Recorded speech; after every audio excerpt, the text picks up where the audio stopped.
You're late for work.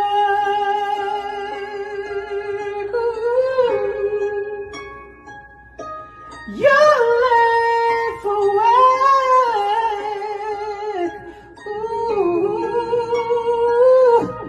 You're late for work. What is your problem? I tried to wake you up.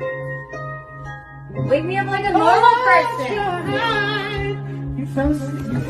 You stay asleep too long. Stop! Tried to get to bed, but you stayed asleep. You should know I'm sorry. How you live in your 20s will determine your quality of life in your 30s. So if you're 22 right now, the decisions you make today, you setting yourself up for where you're going to be when you're 32. How you live in your 30s determines how you're going to live in your 40s. The decisions you make in your 40s determine where you're going to be in your 50s and your 60s. So don't think that just because you are young, that you have time to bullshit around. You do not. Hey there, brother. Do you have time to talk about Jesus Christ today? Oh, you're dead? Oh, okay. Well, you have yourself a blessed day. Okay, you too. Entering the real Spill Wit Mills.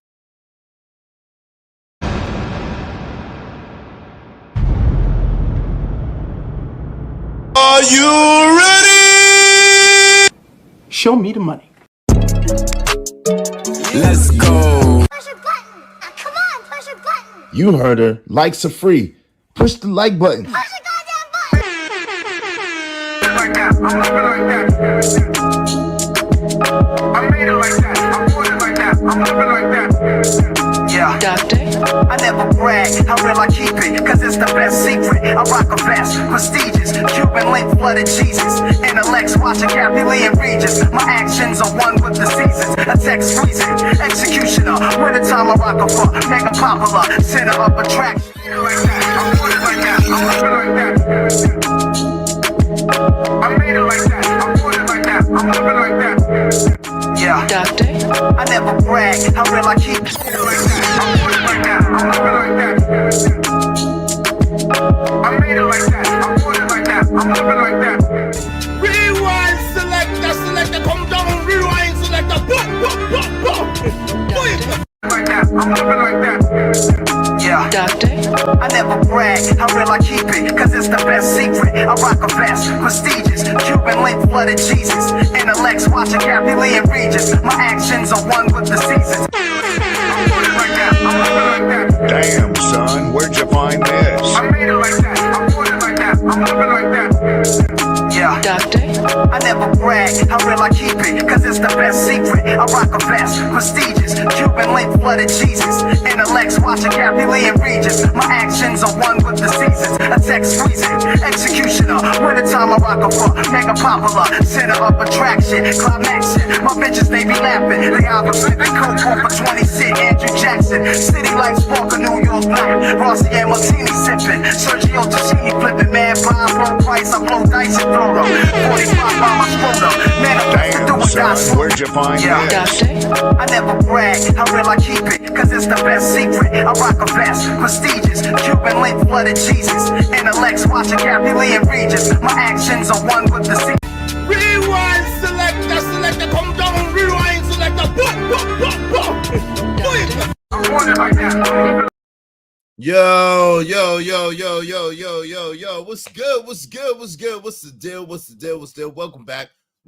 I told you, we here, you know what I'm saying? You know, let's just see the boats. All right, we here. Yo, welcome each and every one of you. I appreciate it. You could have been anywhere in the world, but you chose to be here with me, and I greatly appreciate it. We got a heck of a show for you. We're gonna review the A.O.C show from the other day. Shout out to Aaron O and my man Cheeky Banner. Shout out to them. But yo, I definitely don't agree. You know what I'm saying? Yo, shout out to my brothers. from other mothers, but I don't agree. You know what I'm saying? There was some things that was said that I absolutely positively disagree with, and I have some pushback on. So shout out to them. I wanted to get on that show bad, but I had some other things to do, so I wasn't able to get on the show. But I do want to address it because they had some very, very interesting topics, and you know how they do. They have their own perspectives and unique, ways of bringing things. So shout out to them, both of them. I respect both of those brothers highly, although I don't always agree with them. I respect both of those brothers highly. And I have a lot of love for those two brothers. So shout out to Aaron O and Cheeky Banter.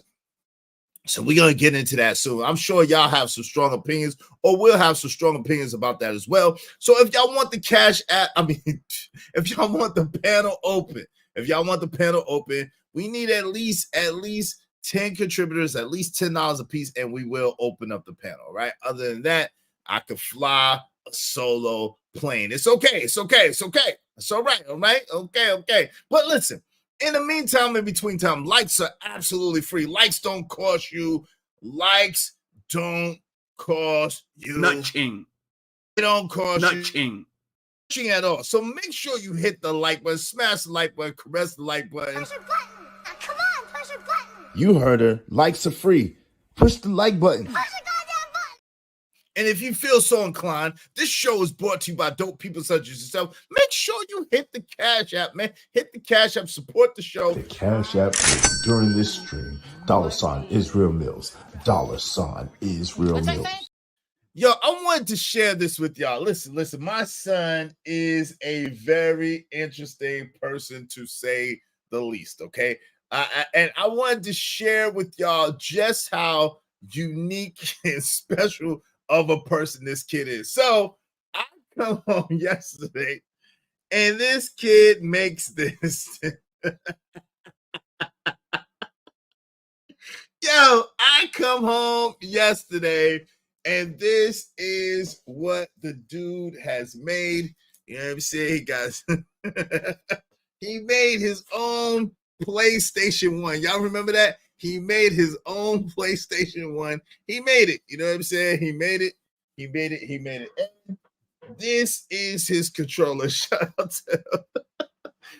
to him. This is his PlayStation controller. He made it. Now, before rumors get started, y'all start getting out of control. We got regular. You know what I'm saying? I know how y'all do. Before rumors get started, y'all try to make it seem like we got regular controllers. But you know what I'm saying? Shout out to him. He made his little controller, and he made his little PlayStation 1. This was his creation. So shout out to my little man. Yo, he be doing this thing. You know what I'm saying? He's definitely a creative type. You know what I'm saying? Shout out to him. He's an ultra creative type. He be making comic books. He be creating, like, building Lego worlds and all this. So shout out to him, man. Salute to Little Mills, you know what I'm saying? Doing his thing. What's up, Pack 925 in the building? What's going on? What's the deal? My man Emperor Kojak 313 the Great is in here. What up, though? Yes, sir. Marcus Evans is in the building. Let's get the show started for sure. That's dope. Thank you, man. I appreciate you. Caressing anything is damn near illegal these days. Well, not the like button. It's all good. Oh, yeah. A little man gonna be an architect. That's how I got started. Shout out to my man Empirical 313 the Great. Salute. Yeah. He built little Lego worlds.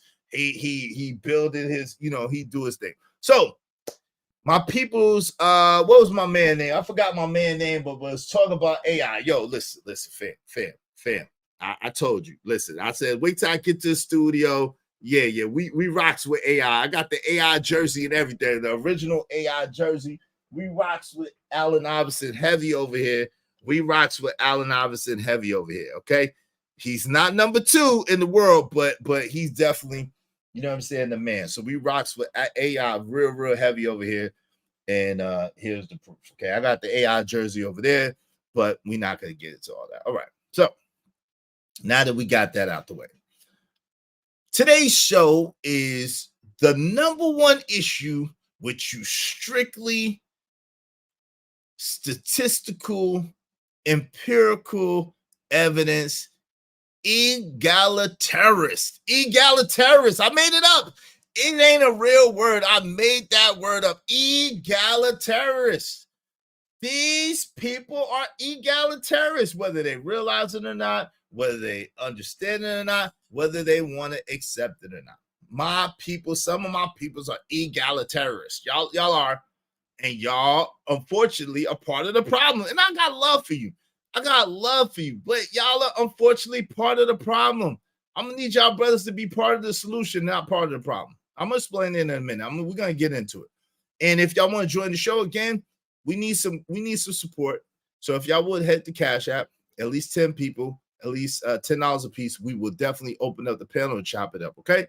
So the other day, Cheeky Banter and my man Aaron O, they were doing their thing. They're doing their show. They got the A.O.C show, and it's usually dope, man. They have dope topics. So y'all make sure y'all check them out. You know what I'm saying? They be having dope topics, have a lot of things that they talk about. Now, y'all, if y'all know Cheeky Banter and Aaron O, I don't know who exactly came up with it. So forgive me, but I know that they both talk a lot about the house husband theory, right? At some point or another, they talk about the house husband theory, or just forget it altogether. Just forget it altogether, or either the house husband theory. Their thing is, listen, women say that they're equal. Women say that they're the most educated. Women say that they're the highest paid. Women say that they got it. They don't need no man. So why not the woman be the one to run the household while the man stays home and takes care of the house and takes care of the children? That's their philosophy. Now, don't get mad at me. That's their philosophy. That's what they be talking about. That's what they came up with. But to me, I'm like, nah, for so many different reasons. But this is the thing. And this, I'm going to play the video and we're going to review the video. But something was said to the effect of, well, if 80% of the marriages end in divorce, and these divorces will go down to 70% for the newer.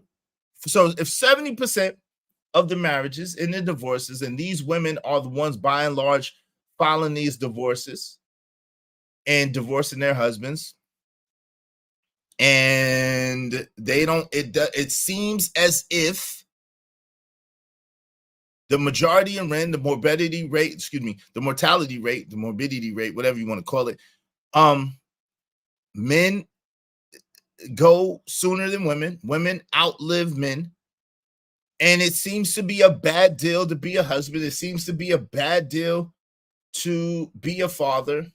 Then why do it? Okay. And they've had a bunch of statistics and a bunch of logical reasons why not. I have an extreme problem with this. Okay. The extreme problem that I have with this philosophy and this ideology is you have 100%, you have 100% chance that you're going to die. Okay. That is 100%. There is 100% chance that you're going to die. Okay. 100%. Undefeated. No one leaves here alive.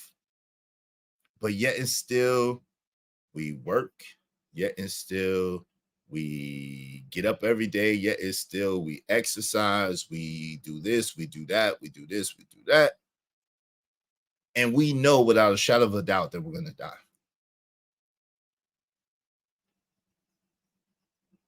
So by that philosophy that they're saying, being that the empirical evidence says that there's 100% chance we're going to die, why even live at all?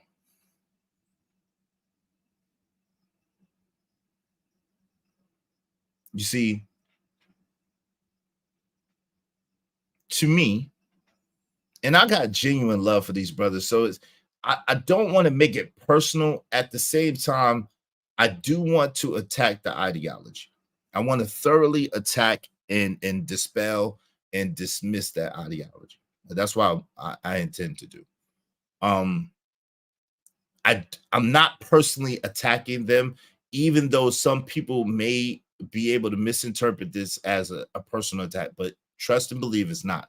I got love for both of those brothers. I respect both of those brothers. I just adamantly disagree with this ideology.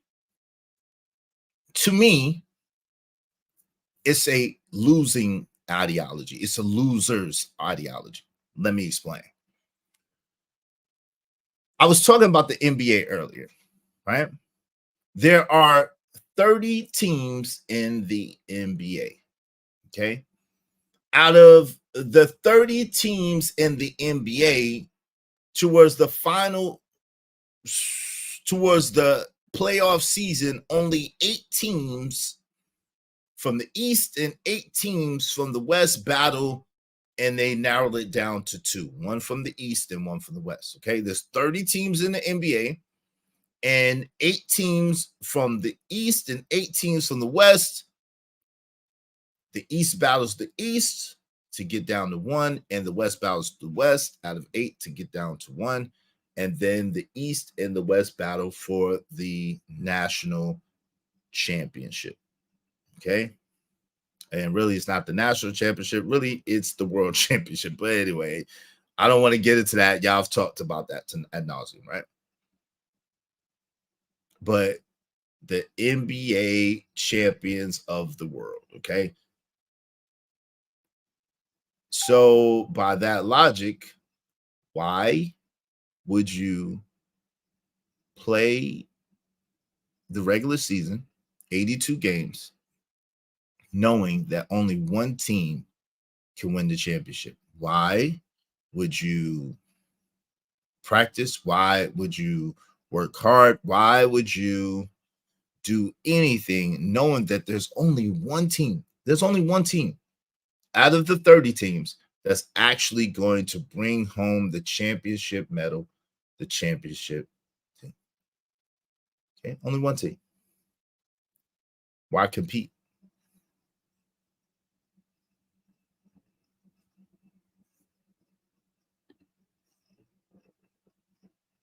Is they get paid, LOL.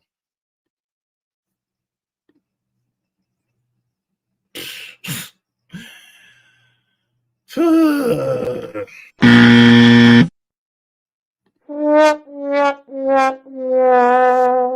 shut your lying nigga lips up. They didn't get paid when they was in middle school playing for the team. They didn't get paid until recently. They didn't get paid when they was in high school playing for the team. And again, I'm talking about for the players that even before these NIL deals came out. They didn't get paid. In NIL means name, image, and likeness deals. Before these name, image, and likeness deals, these NIL deals came out, no one was getting paid. They didn't get paid when they was playing for AAU. They didn't get paid when they was playing for high school. They didn't get paid when they was playing for college because it was against, at the time, NCAA rules and regulations. They didn't get paid all the time. And there was no guarantee that they was going to get drafted. There's a lot of people who people thought was going to get drafted, who was very, very good in high school that didn't get drafted. There was a young man who played for West Virginia who was really, really nice, who was going to get drafted, got injured in the championship game, a real freak injury, and never took off in the NBA, right? So this stuff happens where it's no guarantee. It's not promised. You do a whole lot of work and you compete ferociously to be one of, 450 people, something like that. One of 450 people chosen to be in the NBA any given NBA season, right? Right. So at the same time,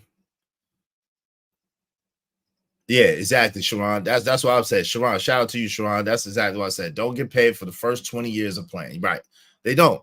And so the point being is, I don't want to get caught in that pack because you're missing the point. The point being is If you are afraid to play, if you are afraid to compete, if you are afraid to get out there, you don't deserve nothing. You deserve absolutely, positively nothing. You don't deserve anything. Nothing. Because everything in this world worth having, you have to work for it. You have to earn it. They put the higher things in life on the top shelf because you have to earn it. You have to go and get it. And so if you're afraid to go get it, if you're afraid that, oh, well, 1 out of every 4 women is damaged and whoa, whoa, whoa, whoa, whoa, whoa, and all these women are this and all these women are that, and they want this and they want that, you don't get nothing. What's the point of living? All you empirical evidence, statistical suckers, what's the point of living? What's the point of living? Your name will never be remembered. You will never be remembered. What is the point of living if you are not willing to give it all that you have? If you do not replace yourself, if you do not reincarnate yourself here on earth through children, what is the point? What's the point? Now, there are great men. Don't get me wrong at all. There are great men who are renowned through the annals of history who didn't have any children. You have a Nikola Tesla, you have a George Washington Carver, to name a couple, right? Who've never got married, never had any children. I think George Washington Carver did get married, but never had children, whatever the case may be, never had children. And so, but their names still live on in the annals of history, but those are one-offs, right? But also, guess what? They were tenacious and they didn't give up because the odds were stacked against them, because things didn't work, because they failed multiple times before getting to where they wanted to go, before inventing the things that they invented. Yo, do you think that when they tried to discover the uses for the peanut or so forth and so on, you think that all those tests and trials and all those experiments were successful? Have you not heard of Thomas Edison and the fact that in order to create the incandescent light bulb, it took over 1,000 trials in order to create the light bulb? Thank you, by the way, Lewis Latimer. But anyway, I digress. I'll tell you, I'll keep with the story that y'all know. But shout out to Lewis Latimer.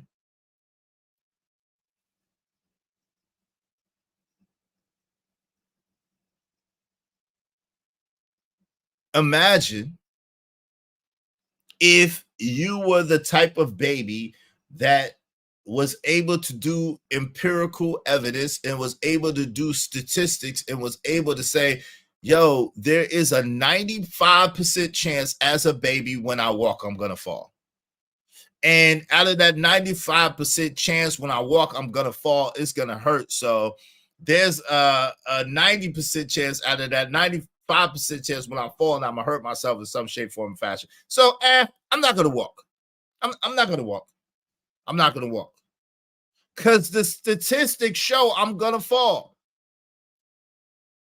Isn't it something like, what is it, like 80% of every small, 90% of every small business fails, right? So why open up a business? Most of them fail. This is the way that you all sound to me when you make all of these excuses on why not to get married. Now, make no mistake about it. Whether you get married or not, whether you have children or not, is your own business. That's your own business. That is your business. That is yours to do or not to do. That is yours to decide or not to decide. Whether you want to have children, whether you want to get married, it's fair. At the same time, when you try to use data, when you try to use this empirical evidence in order to explain away your excuse for not wanting to get married or not wanting to have children, that's where we definitely part in ways. It's only 5,000 people to every play in the NBA history. Exactly. Ninja, they either liked it or they knew they would be famous, or like Mike got paid. Yo, bro, are you? That's a bad point, but anyway, I'm not gonna get derailed. Okay, I'm not gonna get derailed. Okay.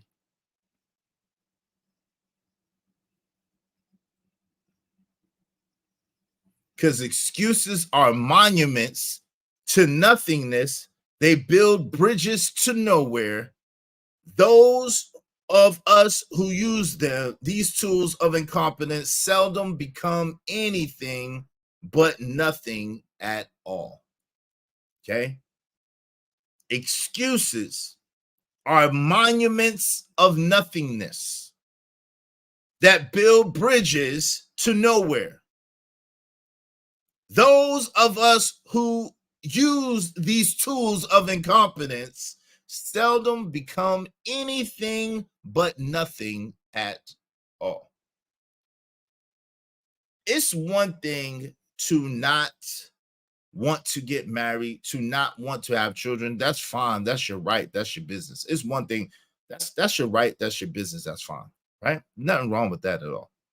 Everybody doesn't want the same thing. There's nothing wrong with that in and of itself. At the same time, if your reason or if your excuse for not wanting to get married is the fact that you're afraid it's going to end, you're afraid she's going to leave you, you're afraid, then, my friend, that is something altogether. Okay? That's something else altogether. So without any further delay, we're going to press play and see what the brothers had to say. We're going to play the video. This is a review, fair use. And we're going to break this down because I adamantly disagreed. In the meantime, in between time, great discussions deserve great donations. Make sure y'all, dope discussions deserve dope donations. Make sure y'all hit the cash. Let's do good business. Make the Cash App ring during the stream. $ Israel Mills. $ Israel Mills. All right. Without any further delay, we're going to press play and see what my man Cheeky and my man Aaron O had to say. Okay? Fair use. Instruction, because at the end of the day, they can take your kid. They can mess something up. They can just up and leave. But if that wasn't necessarily a danger or like a fear, I don't think men would be afraid of starting families. I just think that men don't want to start something if they're. Hold on. Let me go back a little bit more to give context. TV shows be scrapping like they indeed be. What are we talking? That's actually kind of true. But that you limiting the reality TV shows to the ghetto ones that they be watching. There are some the doctors or the medical field and stuff like that. They be having those reality shows. But shout out to T.O. But I want to switch. I want to ask you guys this question. The doctors be fighting too. Shout out to Married to medicine, they be fighting too. Dang, that's crazy. Let me crazy. It is. That is a little crazy. If I was a doctor, I definitely ain't wasting my time on that. But everybody got problems. Let me ask y'all this. I know it's tough to be mom, right? Motherhood is killing women right now. Like literally, they are exhausted. They don't even want to do it no more. Can I ask y'all about fatherhood briefly? Is it a desirable thing? Do you think being a father is a desirable thing? Yes, and today's my daddy's birthday. Happy birthday to my daddy. He's making 75. Yes, I think men like being fathers. That's why they're good fathers. We didn't play that. That wasn't a question. Is it you think it's desirable? Yes, I think it's desirable. I said that. Oh. No, you said they like being fathers. Well, yeah, it's desirable. Okay. I would say I don't think it's desirable, dog. Because if it was so desirable, stepdaddy season would be all year. And it kind of is. My stepdaddy is because the majority of black women have more than one father for their kids. So there's a lot of dudes signing up to be stepfather. It's not actually a problem because there was already kids before majority of the men entered the picture to have their first child. It's very common. Yeah, but that's why I think it's not being common and something may being liked after experience doesn't necessarily mean it's desirable. I think it's just applicable or what do you call it? Functional, right? Being a father is not desirable. At least I don't think it would be, because people know being a father comes with additional responsibilities, additional caretaking, additional this, additional that. Men already know what their lives look like without a woman, and it's hard. Men know what their lives look like with a woman, and it's twice as hard. Men know what it looks like with a woman and kids, and that's 3 times as hard, and it'll all fall on you, depending on how the woman thinks, right? Because we already established 50-50 is really not the thing they want to do. They want to do 200 to 10. They want you to work. They want you to take care of the child in the middle of the night so you can crash a plane or go to sleep on a plane and redirect it. And they want you to do it gladly, happily, and they want you to help around the house, and they want to make sure you make all the money. So it's like, okay, wait, so this doesn't look that desirable. I'm not gonna hold you. So shout out to Sherelle. Shout out to Sherelle and shout out to Cheeky. So Sherelle said that being a father is desirable, while Cheeky said that being a father is not desirable. They make it look not desirable because of all the requirements of a man. Well, Cheeky, let me help you understand this. As a man, period, and as a black man in specific, society has an exorbitant amount of pressure, responsibility, accountability that they place on your shoulders. Okay. There's no way as a man that you get to escape that responsibility, you get to escape that accountability, you get to escape the pressures of manhood. And that is regardless to whether that you have a child or not. Now, let me say this. Shout out to my man, JD975, welcome. Now, when my son, man, makes something like this, when my son makes something like this or whatever other projects he makes, or he does what he does, or he comes and he hugs me and he says how much he loves me, or he gives me his little nicknames, or he jumps up on me, or whatever the case may be, yo, that makes life more pleasurable.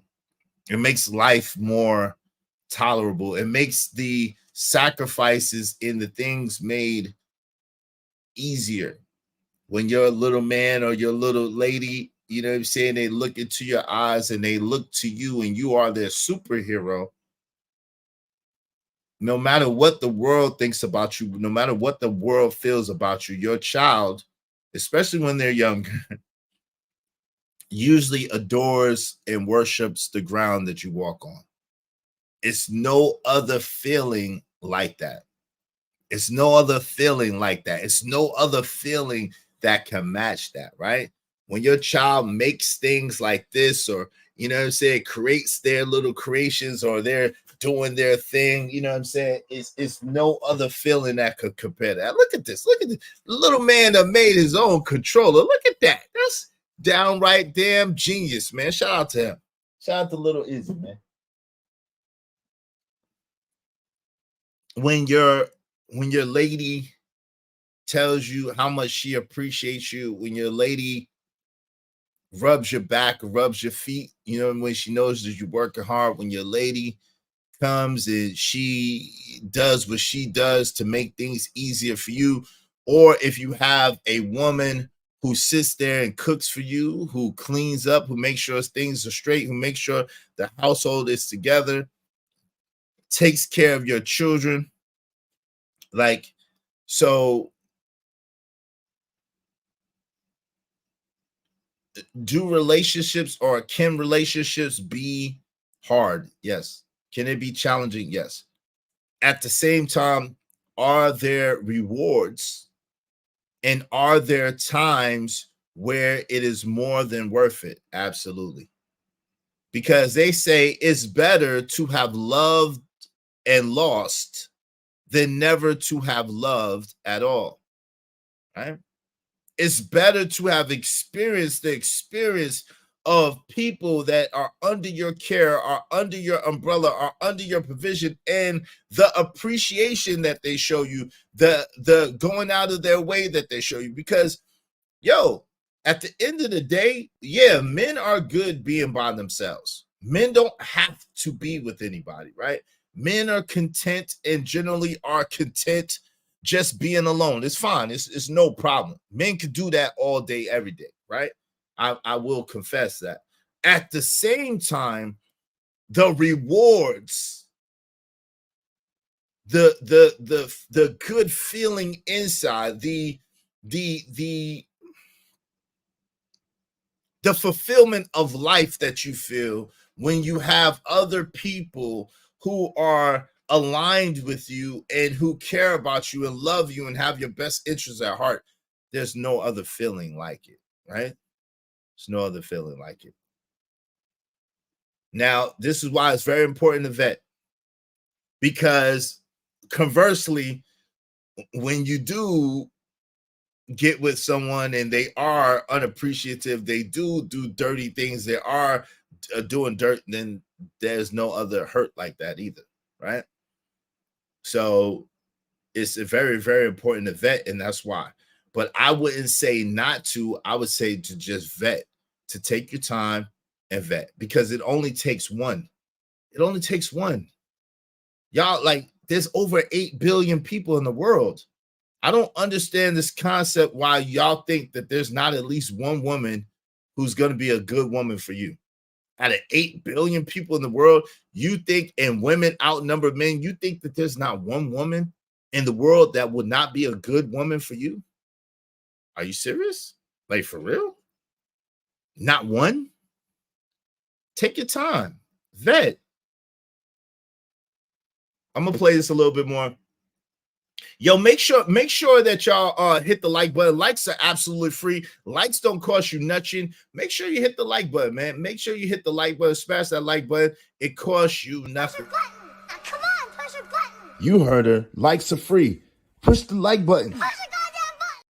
Shout out to my man Schmitty in the building. He said, facts, Izzy, my daughter sewed her own doll clothes and dresses with a sewing machine. Shout out to her. Man, it makes you feel good when you see the creations, like I said, when you see the creations that your kid created. Like, this kid is a retro game fan, and he made his own PlayStation.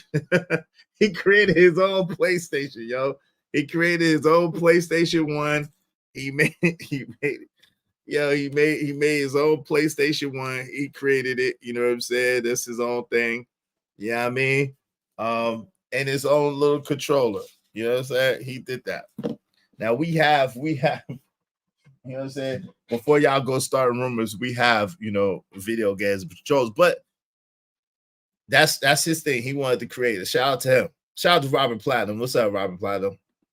Seen Lacey Saws in the building. She said, my dad told my brother and me he loved being a dad, and our dad, I will never forget that. Yeah. I love being my children's dad as well. I told them the same thing. You know what I'm saying? Even with the trials and tribulations, the ups and downs, I wouldn't trade it for anything in the world. I wouldn't trade it for anything in the world. I can't speak to for anybody else.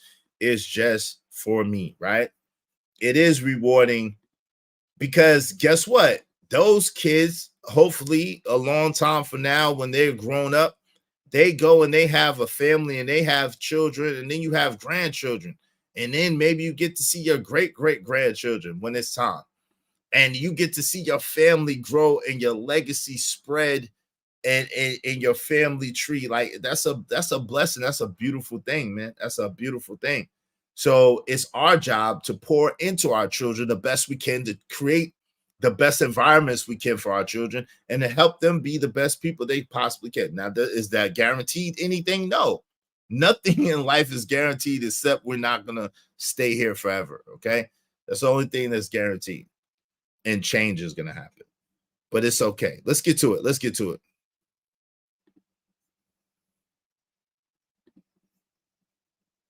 it. I disagree. Okay, go ahead. Well, I Sherelle was think gonna. that, yeah, I think it's desirable, and I think that's one of the biggest issues in the quote unquote manosphere, red pill, however you want to, present it. Men want kids, men want family. They just don't want to start these families with these what they perceive wretched women. I think that's the only issue, is that the women could be a catalyst for destruction, because at the end of the day, they could take your kid, they can mess something up, they could just up and leave. But if that wasn't necessarily a danger or like a fear, I don't think men would be afraid of starting families. I just think that men don't want to start something if they're being told or they're seeing it can just fall to bits in 3 milliseconds. So let me ask you this then. If fatherhood is desirable, then why are so many people complaining about child support? That's part of fatherhood, supporting a child. Because that's not necessarily a part of being a father. If I'm in the home, I get to dictate what I'm doing. I get to dictate how I spend my money. The way we see child support as the I would say main popular vote, we see it as we're paying for the woman. I don't want to pay for the woman. I want to pay for my child. I want to make sure that my kid is good. I don't want to make sure that you're good, especially when you're using it as an excuse to leave me. If you're leaving me and you ask me for money, why not just give me the kid? Because, well, one, I think that part of that is, one, I think most people that have children take care of their children when they're in the custody, like you were thinking, or like you're saying, you don't want the funds to be misallocated. I think that in most cases, men don't want children, which is why they call a girl that gets pregnant that they weren't intending to get pregnant a pregnancy scare, right? Because the idea of having a child and being responsible for that, to most men, especially at a certain age, I'll say 30 and below, maybe even 40, 30, 35 and below. If you're 35 and below, the likely chance of you wanting to be responsible for a child, I think, is very low. Let me ask you this. If the financial responsibility was removed, would the desires be higher? So that's a good question, but I think, Cheeky, you're sadly mistaken, right? I think that you're sadly mistaken. Now, I do think, and pardon me, I think the brother's name was Lascelles. So I do think that men don't want, so this is what it is. Men don't want the government involved. They don't want a third party involved. Men want to deal, listen, 9 times out of 10, it was the man and the woman, they laid down and they had a kid. 9 times out of 10. Now, there's some external, we know there's some other things that, there's some trizzies that happen, all that. We're not going to talk about that. We're talking about in the right environment, it's a man that cared about a woman that cared about a man. They laid down, they conceived the child, and then that man's expectation 9 times out of 10 is going to be him, his girl, and the children. They're not going to want necessarily anybody else, a third party involved, trying to tell them or dictate to them how that they take care of their child. Now, of course, men want the money to go to their children, but this is a misconception as well. Bad men generally do not get put on child support. Let me repeat that again. Bad men generally don't get put on child support. The reason why bad men generally don't get put on child support is because, number one, they don't care. Number two, they ain't gonna pay. And number three, it don't even matter. So generally speaking, it's mostly the good dudes that care about their children that are put on child support, because the woman knows that they're going to pay. Now, a lot of that could be avoided by vetting better. Shout out to Angry Man and the Angry Man Standard. Y'all make sure y'all get that book, because Angry Man does an excellent job in the Angry Man Standard about talking about the vetting process. Make sure y'all get that book. If y'all will put that Angry Man Standard, the vetting process, that is the important step. Not to be in fear and not to say, yo, I ain't gonna, what about No, but if you vet that person properly, if you take the time, is it 1,000% guaranteed? No. At the same time, will it cut down tremendously the risk of her being the type of woman that'll take you for child support? Yes. It's not guaranteed. At the same time, it will cut the risk down, because if she's the type of woman that'll take you for child support, if you took the time to really vet her, you'll know. And then you can make an educated decision and say, yo, it's not worth it. I don't want to do it. Right? But every woman is not going to take you for child support. Every woman is not going to take your child for you. Every woman is not going to be a bad woman. That's just what it is. I believe that there's at least one woman, at least one good woman for every man, because there's not a lot of us here. You know what I'm saying? I don't know if y'all know that. They outnumber us, right? So there's at least one good woman for every man. You just gotta take your time, work on you, and vet the women that you're seeing. And 9 times out of 10, you'll find the right one for you. And to me, a good woman is a woman that's good for her man. Okay, so I don't want to confuse it. A good woman is a woman that's good for a man. Thank you, JD. I appreciate you. My man Trucky Yell in the building. What's up, Truck? He said that's facts. Man, how much to kick Cheeky up? Well, Cheeky's not even on the panel. I'm reviewing. What's up, Stanley D Rock the Block in the building? What's up, y'all?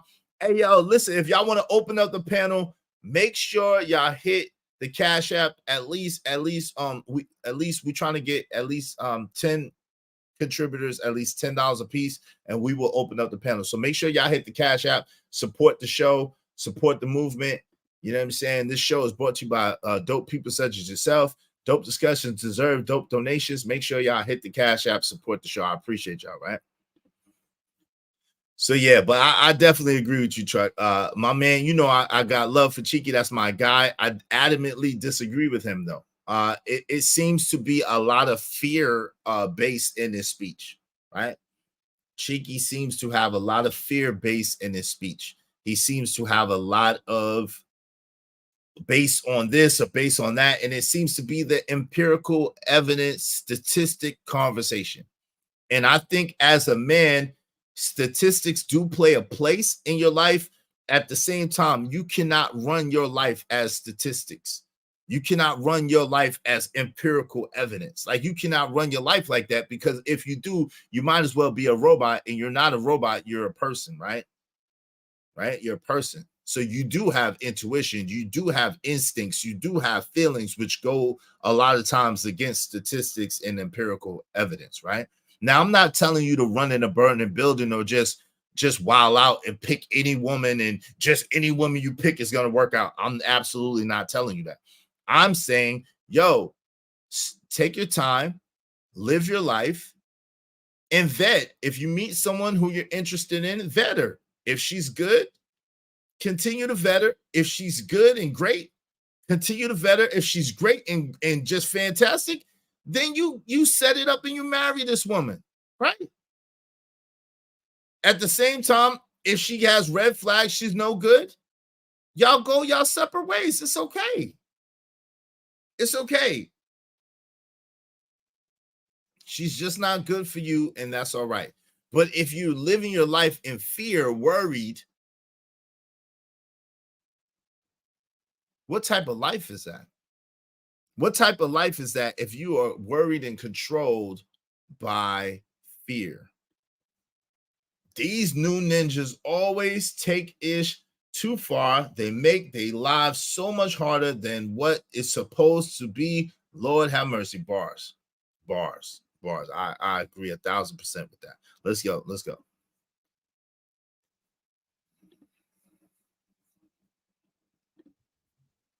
Absolutely. That's why I don't look at it as I don't want the kid. I just don't want to fuck up. So that's part of that, but that's a part of fatherhood. But that has nothing to do with the desire for it. If I desire, like for instance, I want a Lamborghini, but do I really want to spend $300 at the gas tank? No. Wait, so that's that. So you're proving the point that it's not desirable. When I think of desire, I think of something that I think about, that I'm, dreaming about, like something that is desirable to me. That doesn't necessarily mean that I'm on pace to actually get it right now. Like me personally, I'm 30 years old. I would love to have a kid. Am I financially set for it right now? No, that still does not mean that I don't want kids. Wait, so again, you may want to have a child, but fatherhood is it's almost like women wanting the wedding but not wanting to be wives. That saying can apply also to father or to men who want children. You may want a kid, but you may want to mitigate or not even accept the other aspect of it, which is part of fatherhood, which is being financially responsible, especially if you don't have the funds for it. And if you use that example, I would 100,000% agree. Women want a wedding, but they don't want marriage. They still desire a wedding. Okay, and what I would say is but they don't desire to be wives. So men want kids, but I don't know if they want to be fathers. Now what? Yo, Cheeky, man, stop, bro, stop it. Men desire to be fathers, man. Let's just stop this.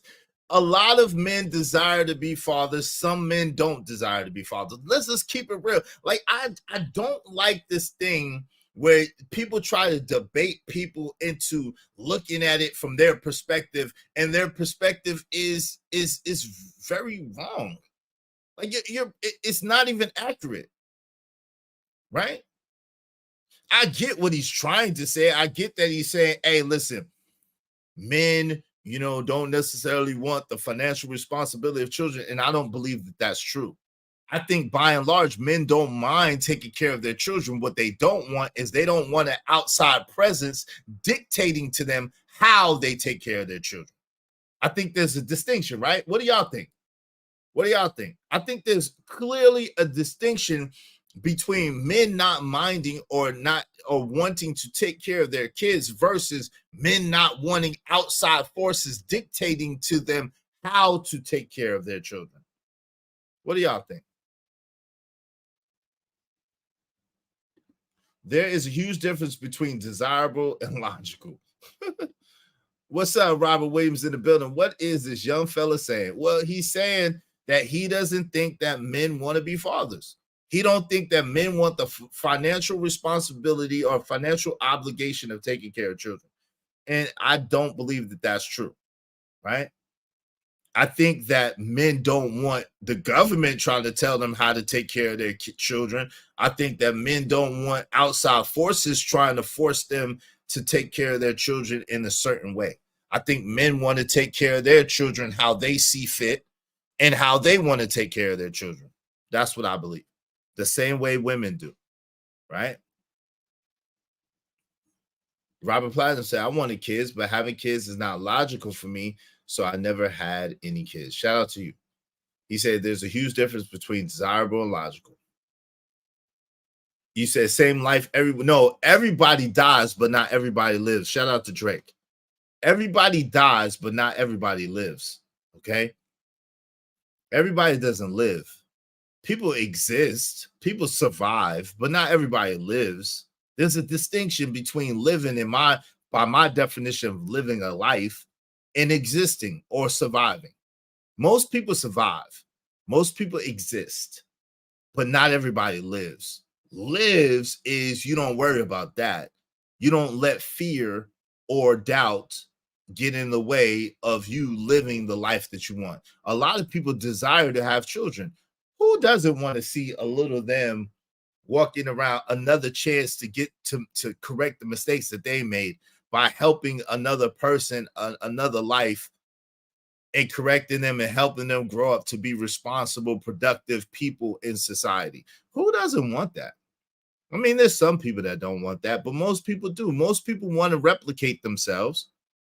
That's the biological imperative. Most people want to replicate themselves. Most people want to bring a life in and cultivate that life and help make that life a better version of themselves, a better product, a better person in society, right? Most people want that. Let's get back to it.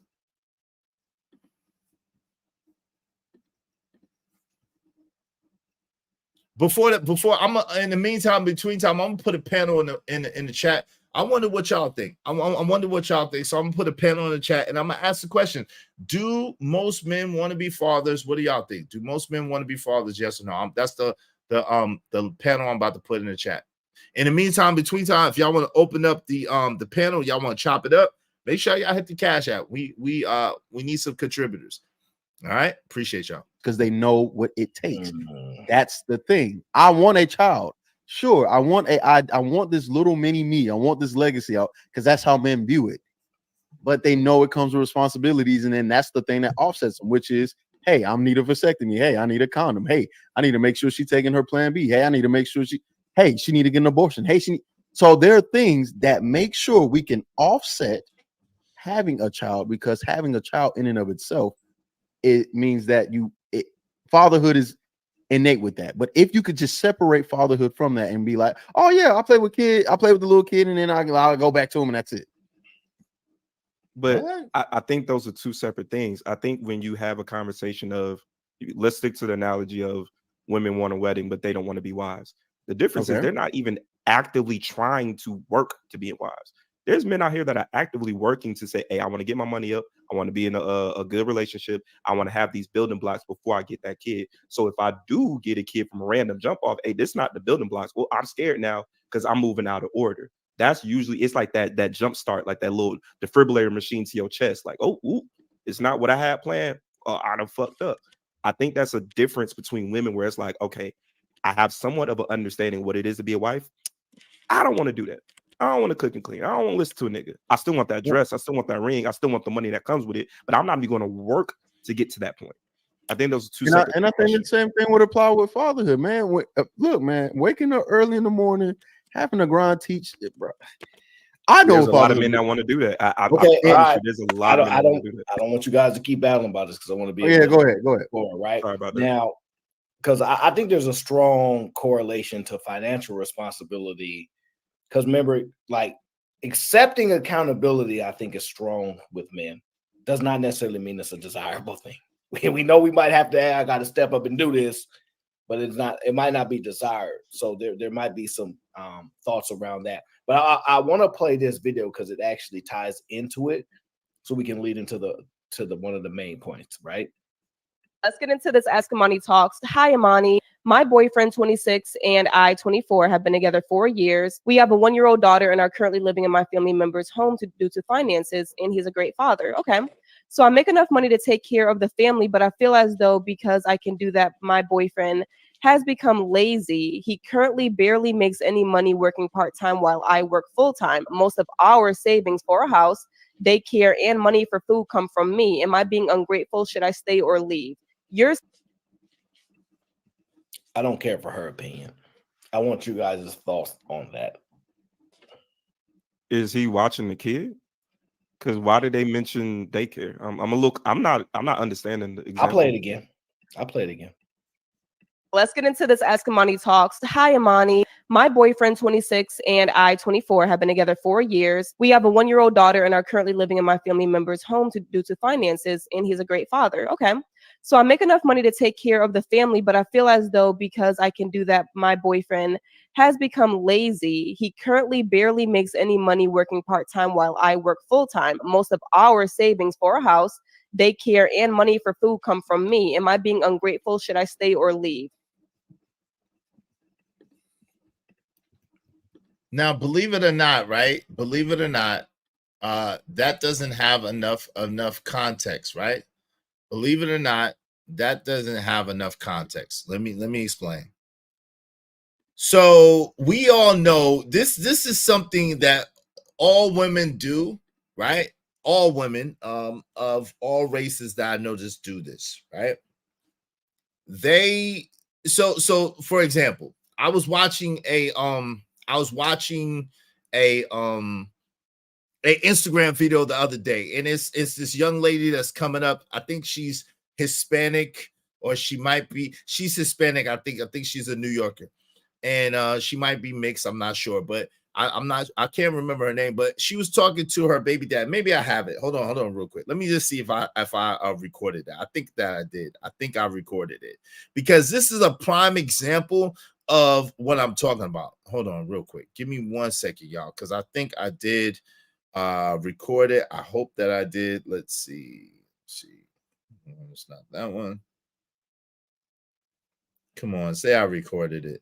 Okay, that. Let me see. I didn't record it. Dang. So basically, I didn't record it. Jesus, Jiminy Crickets. I thought I recorded. I didn't record it. So basically, what it is she's like a new podcaster, I think, or she's a podcaster, and she had her significant other, baby daddy, whatever you want to call it, on the show, right? And they were talking, and she was like, "Oh, you give me money? You don't give me any money." And he said, "Yo, I give you money as ass." She said, "You don't give me nothing." He said, "Yo, what do you think the $100 here, the $100 there, the $50 here, the $200 there is?" She said, "You don't give me money." He said, "For real?" He said, "All right." And he pulls up the thing. "Oh, I need $100 for this." Oh, and I gave it to you. "I need $100 for that." And I gave it to you. She said, "Oh, but I take care of our son." And he said, "What? No, you might do what he say, something that she said that she does. She pays for I guess like a nanny. She pays for like a nanny or something." And he said, really, I didn't tell you to do that. I don't want you to do that, but I pay for just as much. That's the only thing that you pay more than what I pay.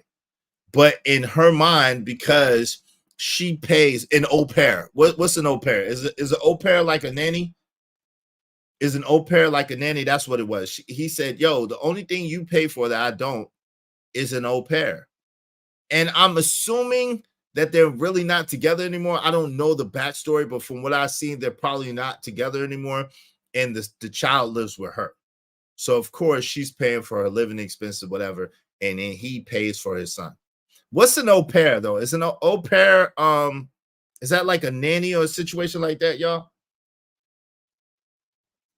Yeah, it's pretty much a nanny. Okay, that's what I thought. Okay, so yeah, and I could imagine that's probably like $2,000-3,000 a month, dependent, right? So the au pair probably get paid like $2,000-3,000 a month. So because there's that discrepancy where the child lives with her and she's providing the babysitter or whatever the case may be, and she's probably paying for her own bills minus what he gives her to her, he doesn't give her nothing. And it could be like he could be giving her like $600-700 a month. But to her, it's nothing compared to what she has to pay. And this is what I want to speak to before I get back to this. Ladies, if you decide that you do not want to be with that man and you have a child with that man, ladies, if you decide that you do not want to be with that man, you break up with that man and you have a child with that man, it is not that man's responsibility to take care of how you live. It's that man's responsibility to take care of his child and his child alone. You women, a lot of you, be leaving these men, and then you want to dictate to them how much and how they give you money. You having a baby is not a get out of jail free card. It's not a free for all card. It's not a credit card. You had a baby. That man more than likely wants to take care of his baby. That child is your child and it's his child too. He loves the child just as much as you do. As a matter of fact, the child was incubated in your belly, but that child is the DNA of that father, not of you. You incubated the baby, but the child has the DNA of the father. That's why they do a DNA test, right? So all you people, like my man said, Robert Williams, using the baby to extort money out of the man, shame on you. Shame on you. That should not be what that is, right?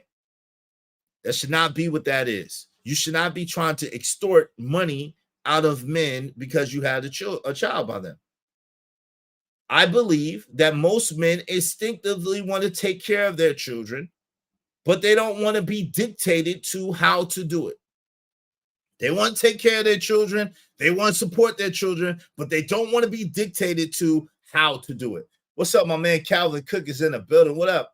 It's a boy. Why not let the father have his son? Wouldn't that make her life easier? I could see if it was a girl. Yeah, bar. But you know how that is. They don't want to be, especially if they're the only child, they ain't trying to give it up. Yeah, I first heard it back in the 90s. Okay, yeah. An au pair is a helper from a foreign country working for and living as a part of a host family. Okay. Basically, a nanny is an employee you adopt an au pair temporarily. Okay. So they get paid more. Okay. Shout out to y'all. All right. Listen, dope discussions deserve dope donations. Y'all help support the show, man. Support the movement. We just need 10 more people, at least $10 a piece to open up the panel, or just to support the show, man. You, even if you don't want to open up the panel, just let me know you don't want to open up the panel, but support the show, man. Hit the Cash App, support the show, support the movement. Let's do good business. Let's do good business. All right. I appreciate y'all. Let's get back to it. We're gonna get back to how they responded to this. Shout out to Aaron O and to Cheeky Banter, the A.O.C show. Let's, without any further delay, we're gonna press play and see what they had to say. Let's get to it. I'm wild confused. You just said he's a great father. What's right? I don't even understand the problem. Right. The problem is he's not a complete father in the other person's eyes, and that's part of fatherhood, is being the complete version, not only to your child but to your spouse or partner. What? Fatherhood No, it's not. What? And that's wait, fine. Hold on. What? Wait. Cheeky, what? I didn't even hear this part. Nigga, what? No, bro, you got it confused. A woman don't get to, what? Nigga, what? Yo, what are you talking about, Cheeky? What are you talking You about? lost your rabbit ass mind. Oh no, wait, Cheeky, man, stop, brother. What the? You shut your lying nigga lips up. I had to give you all of those, Cheeky. What are you talking about, bro? How do you feel and figure that part of fatherhood is what the mother thinks about the father? Like, in what world is this? Who raised you? Cheeky? What's going on, brother? You are sadly confused. We've seen. Excuse me. Who raised you? We've seen, listen, when a woman says that man is a good father, let me break down the womanese for you. That means that man is a good father, and then when she follows it up by something else that sounds contrary to that means that he's not giving me as much money as I want. Okay, he's a good father, but he's not giving me as much money as I want or I feel like I deserve. It's the same thing with daggone Keke Palmer and Darius Jackson. When Darius was the one being the main child care provider, taking care of the baby, being there for his son, whatever the case may be, but Keke made more money than him, it was issues and problems because she wanted to do other stuff that he did not want her to do, but because she made more money, allegedly it was supposed to be okay, right? So if we are relying on women to be able to dictate whether men are good fathers or not, can we rely on what they say? Can we rely on them defining fatherhood? Absolutely not. Absolutely not. Without question, we cannot. So you're sadly mistaken on that, my brother. You may not believe in it, but the problem is people around you and most of other people would probably agree to that. You think that men would agree that their level of fatherhood is judged by the woman that they're with? Yes, because that is how our fatherhood is judged. It's not. And it's unfortunate, but it is judged that way. No, it's he not. just said. I don't know about that. Well, I don't know what to tell you because I'm trying to see where you're going there, Cheeky. In her own statement, she says he's a good father, right? No, not good. Great. Okay. Great. In her statement, she says that he's a great father. But then then when she expounds on what the issues are, she's speaking on finances, which Aaron asked us earlier. Do you think that's a big part? Do you think that's a big part of being a great father or not? And then she goes through the list of things that she's supplying, and the majority of it seems to be coming from her. So the question.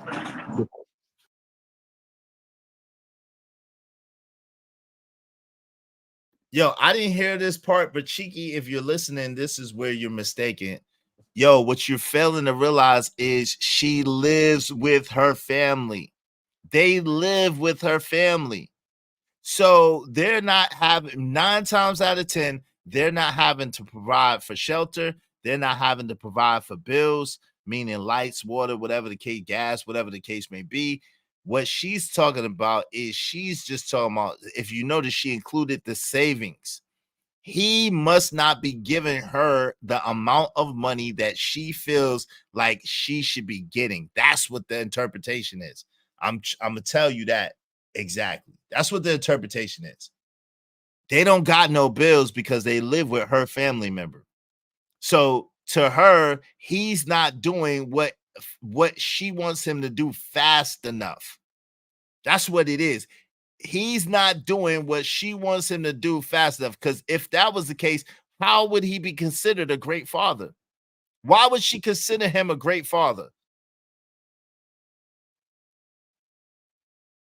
Right. Because he is providing for his child. At the same time, he must not be giving her the extras that she feels like she deserves or that she wants. That's what that is. That's what that is. But let's get to it. That's what the danger is, allowing a woman to define what a good father, a great father is for real. Like that can't, your manhood or your fatherhood cannot be defined by your woman. That's ridiculous. Let's go. Go ahead. That sound like D-Time finna say something. No, we can't survive a I think that's background noise. No, that was my little background noise. You know, I'm already working. You know, stay on this Oh, clock, okay. nigga. What's up, A.O.? What's up, What baby? What's good? Cheeky, what's up with it, man? Hey, man, y'all made it. Y'all goddamn made it. Y'all made it last night now on the panel, boy. I say, ooh, oh boy, GBG going through it right now, goddamn. but oh yeah, and everybody else on the panel. What's up, Sherelle? What's up, everybody, man? Y'all know how it is. I think the biggest thing on fatherhood, well, what one of the biggest things that it used to be was, if I'm gonna be paying you this money, I need to have some type of time with my child. I think that was the biggest gripe, but I don't think that's happening no more, Cheeky. With all the stuff that's changing in the world, the judges, well, especially in Texas, detail stay on point. We're dealing with finances right now, so okay. the problem But I is, don't think. But that's what I'm saying. I don't think finances be the most important thing. You know what I'm saying? Now that for might be something fatherhood. a woman. Yeah, go ahead. Well, when a woman say something, it don't really mean what she's saying. If that makes So sense. he's not a That's great just, father. huh? If we use the logic that you're trying to apply, which is when women say something, doesn't mean it doesn't necessarily mean what they're saying. So this Right. is why But if she say, well, okay, go ahead. Cause I see where you're going. I see. Right. This is why I'm saying women will say things like he's a great father, but then run through these list of things that will make him sound like a bad father. It's almost like it's a courtesy blow, like a backhanded compliment. I'm saying this. Right. I'm saying this because I feel like I should, and overall, he may be doing things in other aspects that fatherhood is important to me. Like he may be a great caretaker or hold the daughter or whatever, blah blah blah. But finances is a big part of fatherhood, especially in women's eyes, and they do play a big part in how you view it when it comes to that. Let me grab the keys here, right? Because this is how I saw all of this, right? When I listen to women, which I guess we're gonna get in trouble for doing this, they say things. I want somebody that'll treat me right. I want somebody that treat me how I treat them, etc., right? It's all BS, because realistically, if a man can afford to pay all the bills, he would. And that's what I'm saying. Beat down. Hold on. I agree with you on that. I agree with you, Aaron. Let me just paint this picture. Keep cooking. She said, right, he is a great father. You can't mess that up. Well, women don't throw that out there so often. They either say he ain't a good dad, but she said great father, which I don't know if you can get any. What's higher than great, Cheeky? I don't know. You got to use your vocab out. Awesome, stupendous, miraculous.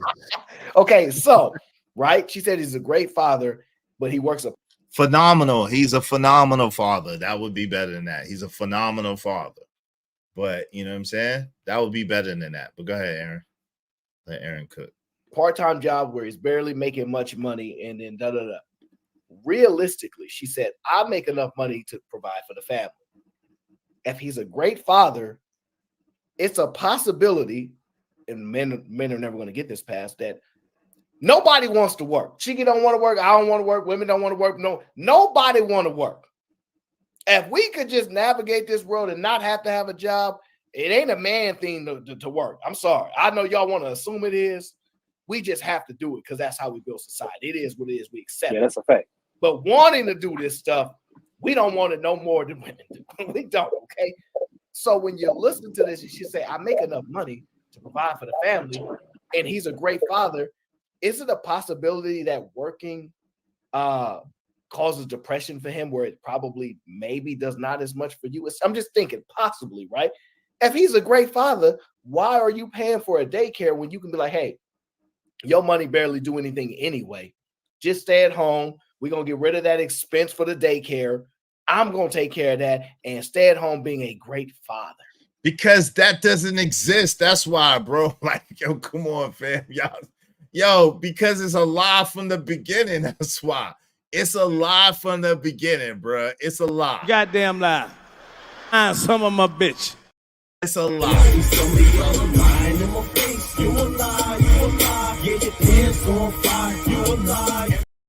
Yeah, they pants on fire. It's a lie. It's a lie from the beginning.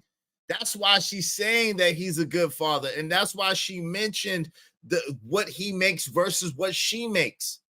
Because Good and Garen Dag on T, he's making decent money. His money is the money that goes to the day-to-day. His money might be the money that goes to them eating. His money would be the money that goes to the day-to-day operations or whatever they need. His money is the money that's going to gas. His money is the money that's going to whatever. Now, how much money he has after that, I don't know, which probably is not that much, and that's what she's counting. That's why, Aaron, it's a lie. They ain't, yo, if the worst thing that he could do would be to watch them kids or that child while she goes to work. That's even worse. That's going to be even worse. He's working. He's a great father, and she's asking other people whether she should leave him or stay with him. Let me say this again. He's working part-time or not. He's a great father, but she's asking whether she should leave him or not based on that, and he's a great father. That lets you know right there that without a shadow of a doubt, if he didn't work at all and he just watched the kid, which he probably does watch the kid, ironically, then she would most certainly leave him if he was the primary care provider of that child. Women cannot handle that, bro. I don't know why y'all don't understand that. That's the worst thing in the world for a man to do. It's the worst thing in the world. But just because they live with her family doesn't mean she is not paying to stay there. They are using utilities and space that costs the family member. Why isn't he looking for shelter? Who said that he isn't looking for shelter? He probably is. Better he a father than in. Why can't he just be a father? Exactly. Sounds like she don't have time for her own kids. Exactly. The reason that it doesn't happen is due to the mother not prioritizing the child, which is why women are so quick to break up the families. Ooh, that's a great point right there. Robert Platinum, that's a great point right there. That's a great point. That's the point of the day, bro. That's a fantastic point right there. Right. You can't tell me how to be a father if you're not a dude. Just like I can't tell a chick how to be a mother. Bars. Like bars. Man, that's a fantastic point, Robert Platinum, right there, man. That point is phenomenal. Let's get back to it, though. Let's get back to it. Without any further delay, we're going to press play and see what Aaron O had to say. Shout out to Aaron O. I definitely disagree so far, but let's let him complete his thought. Let's go. I agree. Why is that not an easy solution? It's I not. don't know. And that's why I go Because back it's to not what I was saying. fatherhood.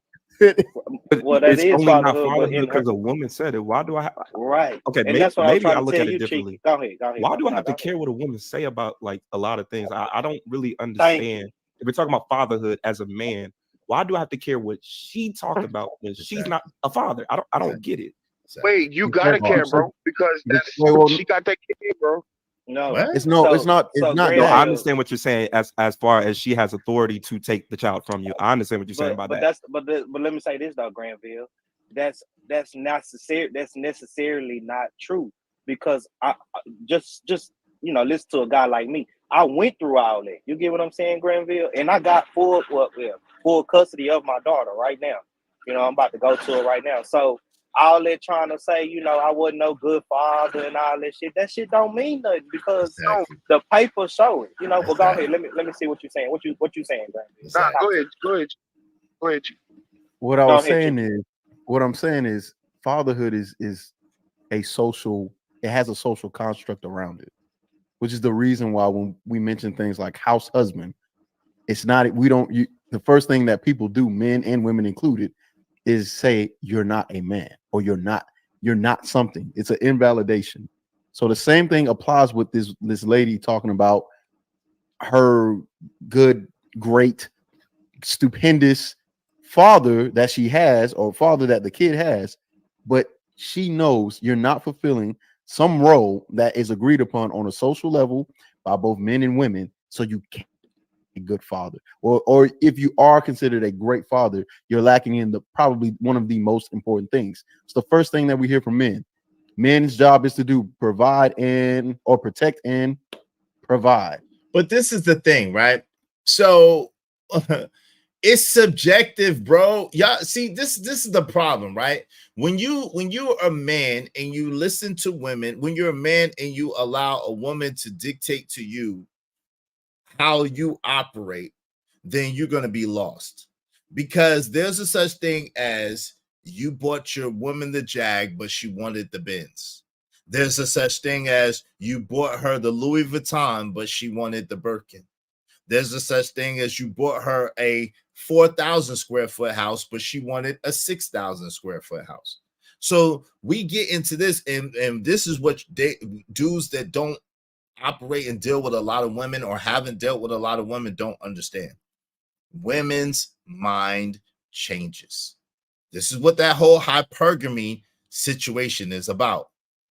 Women oftentimes, not all the time, want what they cannot have. Let's not forget this. Women oftentimes and a lot of times want what they cannot have. So if they have a secure situation where all the bills are paid, the man is paying all the bills, he's taking care of everything, he's giving her some of her wants, taking care of the bills, then that situation might become boring because, oh, well, he ain't taking me out every weekend like such and such could do. Well, such and such ain't paying all of your bills. So that's what I'm telling you, is a very slippery slope situation when you begin to try to fit your life into what a woman thinks is socially acceptable or what a woman thinks her idea of what a man should be. No, you should be the man that you want to be, the man that you think is the man that you feel is the man. You be that man, and as long as you're good, then she will be good too, because guess what? You're not going to go for none of that bull crap that she's talking about when she started talking about it. Okay? And that's the thing, to be able to be solid, to be able to stand on your square as a man, to be able to stand 10 toes down, to be able to go for what you believe and rely on what you believe and to move forward with your vision. That's what it is. I'm going to tell you the truth. When your woman is going to outside people for advice, it's already a done deal.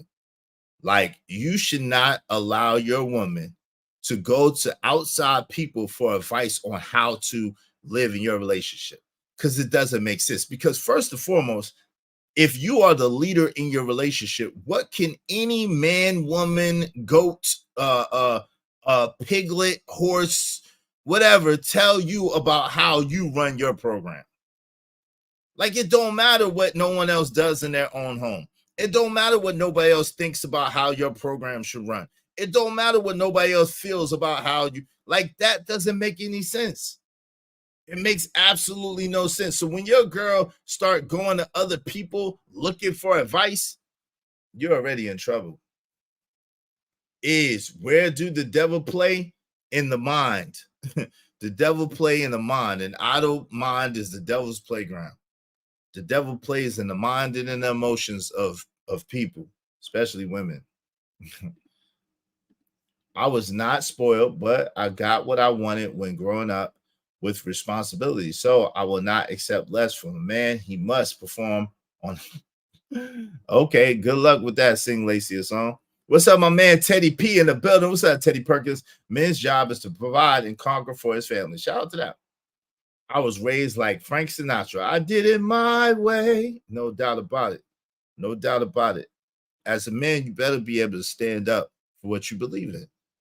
Listen, when you have a woman, of course, you're going to converse with your woman. And of course, you're going to take her viewpoints, her feelings, and what she wants in consideration. Of course, that, right? That's not what I'm saying.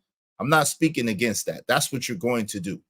Especially when you have stuff tied together, you're going to converse, you're going to make concessions, and you're going to come to a common ground most of the time with your woman. That's what y'all are going to do, right? What I'm talking about is having your woman dictate to you how to move. That's what we never going to do, right? We converse with our lady, we talk to her, and we see where she's at, what she's feeling, what she's thinking, and we take all of that into consideration, into account, with the decisions that's being made. But never, ever, ever do you allow that woman to dictate to you what you think, what you feel, and how you're going to move, because you're going to go low. And the crazy thing about it is, as the man, it's all going to be your fault. When it blows up, when it doesn't work, when it just goes awry, it's all on you anyway. So if it's all on you, why not you live on your terms? If it's all on you, why not you live on your own terms? Why not you live by your rules? Why not you live on your own standard if it's on you anyway as a man? Because it's best believe, no matter what she chose, if she's with you and she chose something else and it all falls apart, guess what? Everybody's going to be looking at you. It's going to be on you. Why didn't you stop her? Why do you make her do something else? Why you let me do that? Come on, fam. My man, Uncle Jeff is in the building. There's a triangle offense being run on black females' happiness.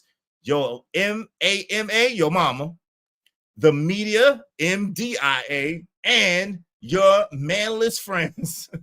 They are the people who give the shitty advice. Is talking about bars, Uncle Jeff, bars. That's another bar. How are you expecting everything from a man if you're not giving up? Hey, listen, I don't even respond to that because it's delusional at best. Men's job is to provide and conquer only. Black culture believes that men should conquer for their family. Girls come with the grind. Shout out to you. What's up, Luke? Why should dude pay for her as if they were still married? These women have lost their GD mind. Shout out to you, man. What's going on, y'all? What's going on? It said not his girlfriend. All right. Shout out to y'all, man. Make sure, listen. Dope discussions deserve dope donations, y'all. We need some contributors. If y'all want to open up the panel, we need 10 people, at least $10 a piece. If y'all don't want to open up the panel, at least support the show. We appreciate you. At least support the show. You can say no panel, but I want to support the show. I appreciate that too. Man, make sure y'all show love through the Cash App, $iZZY Mills, $iZZY Mills. I greatly appreciate you. Let's get back to what Aaron O and Cheeky were saying on the A.O.C show. Salute, salute, salute.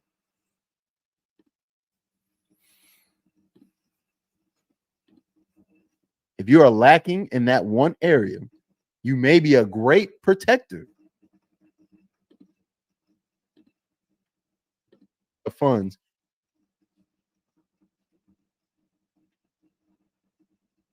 That's why I was saying fatherhood is not desirable, because they're how inadequate men are for being good at something just because they lack in one area. You have to be a complete person in order to be a father, which is why so many people say, I'm not ready to be a father.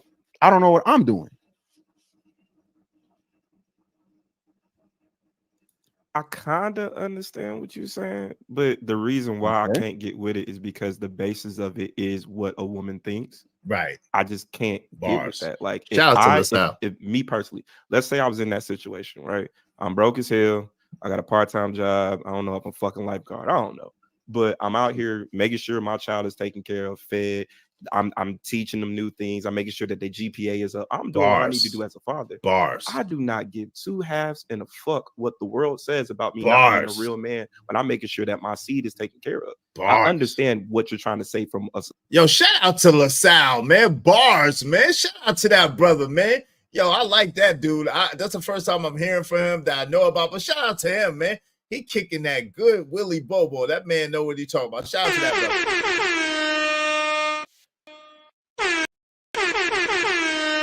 That boy is good.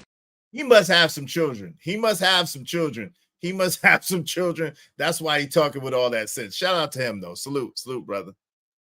Societal standpoint of men would look at me as, oh, I'm not a real man, but ain't none of them niggas gonna kill me, so I don't give a fuck. So you're speaking again from an individual level, right? And I'm speaking more to a general level. Fatherhood is not desirable because men hear the requirement, especially today's men. They hear the requirements. They understand what the ask is. But like we always say, you can always ask, but you never understand the level of request. Men understand and know that, and you can't be a father without a woman. Right, but come on, but Cheeky, you can't. Come on, Cheeky, act like he said something. You can't be a father without a woman. That's true, but that doesn't mean that the woman gets to dictate how you operate as a man. Come on, Cheeky, let's be sincere, man. Come on, brother. Yo, 81%. Come on, everybody vote. We only got 27 votes, y'all. We need more votes. Do men want to be fathers? This is what I want to know from y'all. Do you believe that men want to be fathers, meaning that they want, they want to be fathers, they want to take care of their children financially, whatever the case may be? Do men desire to be fathers? This is the question. Make sure y'all vote, man. The link is pinned in the chat. Make sure y'all vote, do the poll, pause, and let us know, okay? Because I disagree with Cheeky on this particular point, but let's see what y'all say. All right, let's get into it. Let's go without any further delay. We're gonna press play, see what Cheeky further had to say. Because that was slick, Cheeky. Yeah, you can't be a father without a woman. Yes, that's absolutely true. At the same time, does that mean that she gets to dictate how you move as a man? And I would argue no. Because if she dictates how you move as a man, how are you in fact a man? That's all I'm gonna say. I don't think just having a penis in between your legs makes you a man. I just don't believe that. But let's go. But this is why I'm confused about what you're saying. I'm confused because men are working to that point. So how is it not desirable? Men are no, I don't think men are working to that point. I think men are just working. I honestly, I don't know. I don't know if men are working to that point. I don't know how to assess that. And I don't know if the stats would back that up. I don't have any stats for it. But what I'm saying is, I think when men hear fatherhood, they hear the responsibilities and the duties of that. And to be fair, if you think that men want fatherhood, do you think they also want to be married? Yes. Yeah. That's why all these arguments are coming up. And then how old are you, Cheeky? Just not to derail. How old are you, brother? How old are you? Hold on. Listen.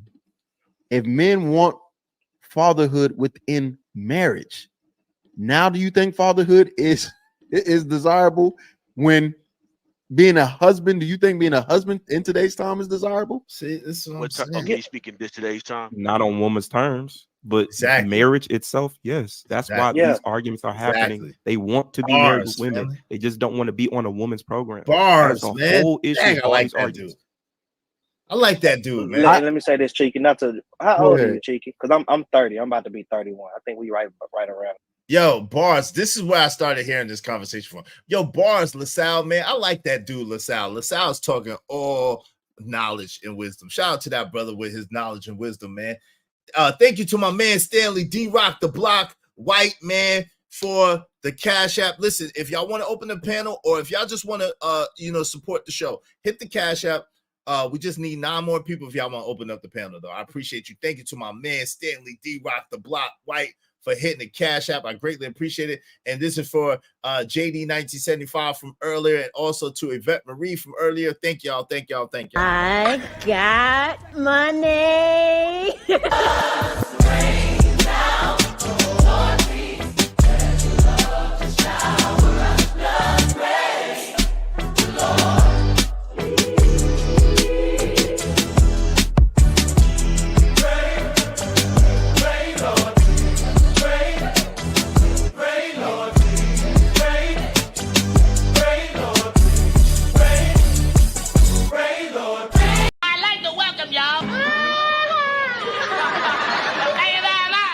Thanks, man.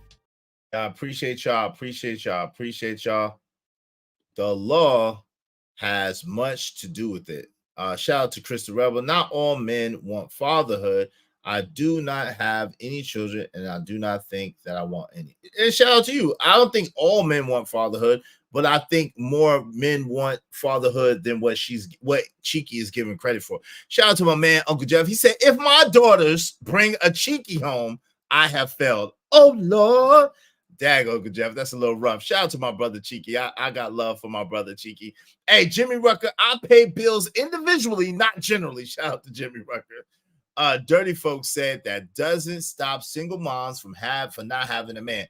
Change the custody laws and let's put Cheeky's theory to the test. Shout out to my man, Dirty Folks. Shout out to my man's Dirty Folks. Elevated Mind Healers in the building. Hey, how you doing, lady? Peace and love to you too. Good to see you. My man Chris the Rebel said that's correct, Robert. Shout out to Chris the Rebel. All right, let's get back into it, man. Let me make sure I got everybody. Hey, my man, House of Love, Corey Love is in the building. What's up, Corey? Men are created to be fathers. What in the children, childless virgins are they talking about? Respectfully, exactly.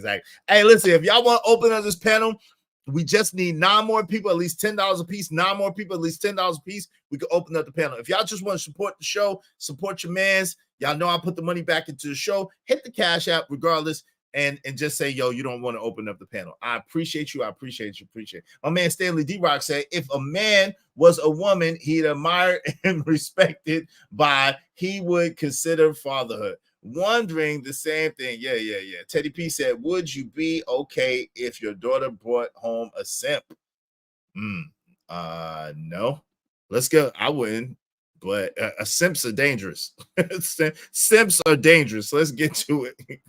Because when they bubble get burst, then they want to attack. Let's go. Same age, huh? Yeah, I'm 27. Okay, 27. And Aaron, you what? How old you are, Aaron? 34. 34, 31. Okay. Well, I guess, and I see where you coming from, Cheeky, with all this, what's going on in the world and how young men looking at it today. But when I was growing up, that was just something you wanted to be. Now, I didn't want to be no stepdaddy. You get what I'm saying? But I truly wanted to be a father and have a wife and things like that. And I got that. But I didn't think that my first child would be I had to go through all this with my baby mama and all that type of thing. You get what I'm saying?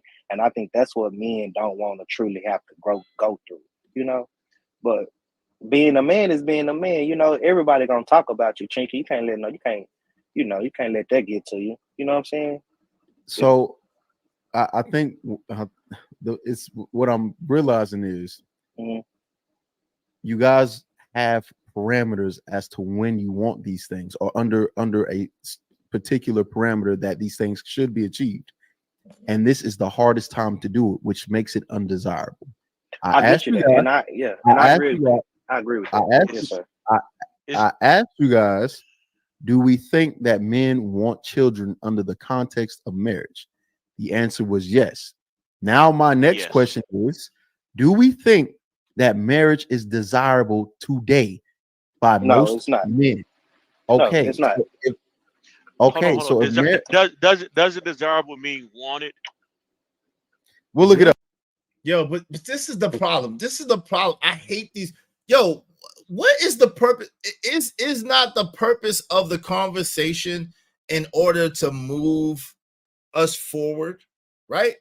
Aren't the purpose of these conversations, us conversing, us getting together, us having these panels to move our culture and our people forward, right? So why do we always want to go to the lowest common denominator? Why do we want to go to the lowest common denominator? We understand that the majority of people are asleep. We understand that the majority of people are asleep at the wheel of life. We understand that the majority of people are traveling a road well traveled, which the road to hell is well traveled. Most people, let's be honest. So why do we always want, oh, well, the majority of people, the majority of people, the majority of people? Yo, that is not any kind of standard. That is not any kind of bar. That is not any kind of thing to be attained to. What the majority of people is doing. What the majority of people are doing is very easy to do. That's why the majority of people are doing it. What the excellent people are doing, what the extraordinary people are doing, what the people who are trying to achieve something in life are doing is very difficult. That's why it's very few people doing it. So why don't we flip these conversations on its head and stop talking about the majority? Because I was always taught by my mentor, the majority of people are asses, right? They're sheep. They're asleep. And they're easily influenced. That's what my mentor taught me. Don't be mad at me, be mad at him. That's what he said. The majority of people are asses and sheep. So why would you go to the majority rule? See, this is the thing. Like, listen, I don't need the majority. I'm not for the majority. I'm not. Because I speak on a different level. I speak on an elevated level. So if you're the majority, you probably think that I'm speaking down to you, even though I'm not, even though I'm trying to raise you up. You probably think that I think I'm better than you, even though I don't, even though I want you to be better, right? You probably think that, oh, who do he think he is? He ain't perfect, which I'm not perfect, right? But I want us to be better and to do better. I don't wish thing was easier, like Jim Rome says. I wish I was better. I want to be better. I want to be better. So I'm tired of having these conversations that force you and pigeonhole you into, yo, what the majority of people do, what the majority of people say. Like as if you're saying something by saying that. You're saying absolutely nothing. You're saying nothing by saying that. The majority of people are going to hell on a handbasket with gasoline drawers with a rocket attached to it. You want to do it too? If the majority of people, see, we got to bring back the old sayings. We got to bring back the old sayings. I'm going to bring back all the old sayings. If everybody jumped off a bridge, is you going to jump off a bridge too? That's how I was raised. Yo, if everybody is jumping off a bridge, are you going to jump off a bridge too? No, I'm not. No, I'm not. See, this is how I was able not to be an alcoholic. This is how I was able not to be a drug addict. This is how I was able not to have 9 baby mamas. This is how. Because my people taught me to think as an individual and to think for myself. If everybody is doing it, 9 times out of 10, it's wrong. What everybody's doing is 9 times out of 10 wrong. Y'all don't realize that? If everybody's doing it, you probably shouldn't be doing it. Let me just be honest with you. Jesus Christ of Jiminy Crickets. You want what everybody got? Do you want what everybody got? If you always do what you always done, you're going to always get what you always got. Why are you following everybody to a path of destruction and death? Why are you following everybody? Everybody's not meant to be followed. The crowd will lead you to a daggone cliff and you're going to fall over. Shout out to Mandrell. My man Mandrell. What's up, Mandrell? What's the deal? I 211. Shout out to my man Mandrell in the building. What's up, family? Shout out to House of Love. Corey said facts is elevated mind. Healer said truth. It is a church. That's why we got individual fingerprints. Exactly. And no man's fingerprint is exactly like another man's, and there's 8 billion people on earth. That should tell you something.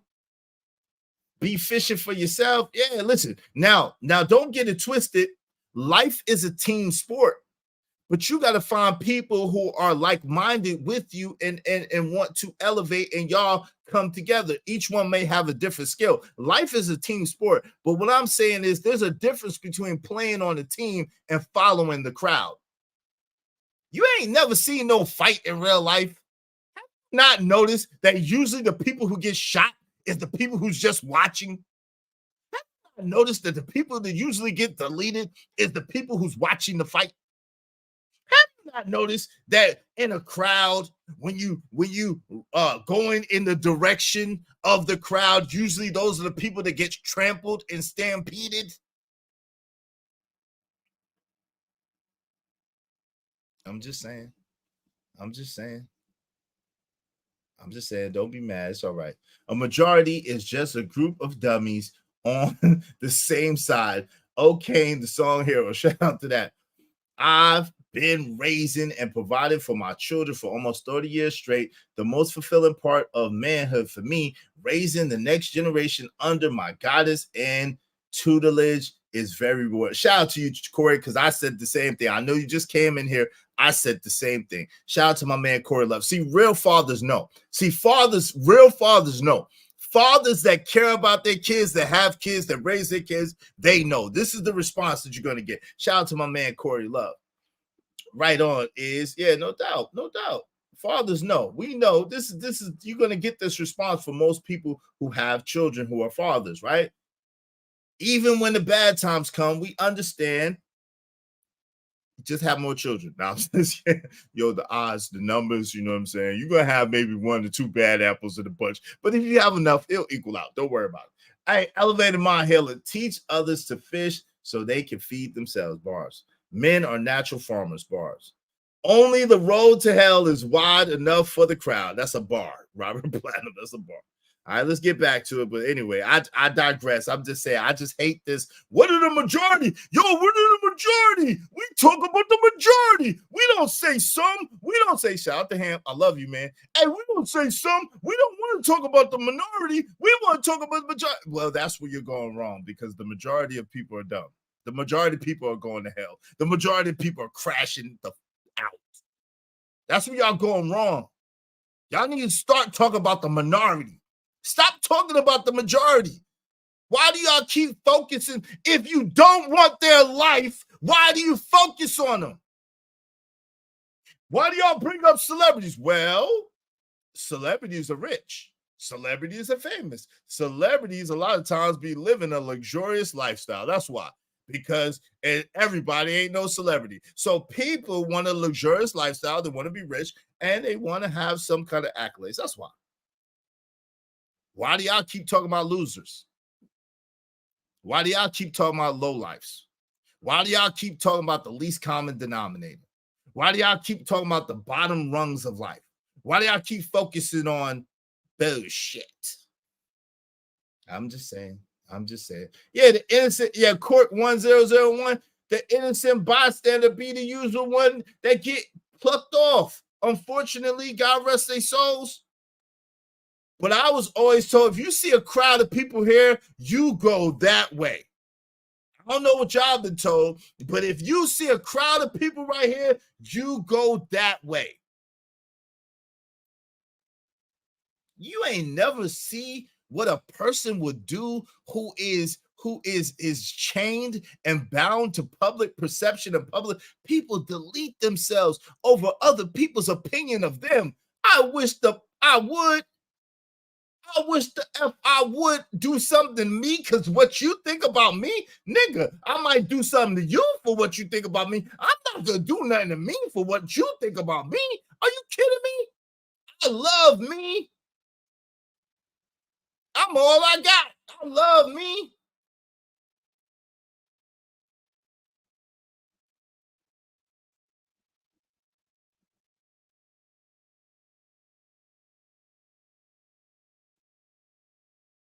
How I'm gonna do something to me because you don't like me, and you convince some other people not to like me too. Like, come on, fam. Come on, fam. This, I don't understand it. I'll be honest. I can't relate. I can't relate. I don't understand it. Y'all, listen, y'all, come on. Y'all got to get a backbone instead of a wishbone. Y'all got to get a backbone instead of a wishbone. Y'all have got to understand that if you follow in the crowd, you're losing. It's okay to be you. You're an individual for a reason. You are beautifully and marvelously made. I know you make some mistakes. I know you do some things you ain't got no business doing. It's okay. We all do. We all do. We all F up sometimes. Players mess up too. It's okay.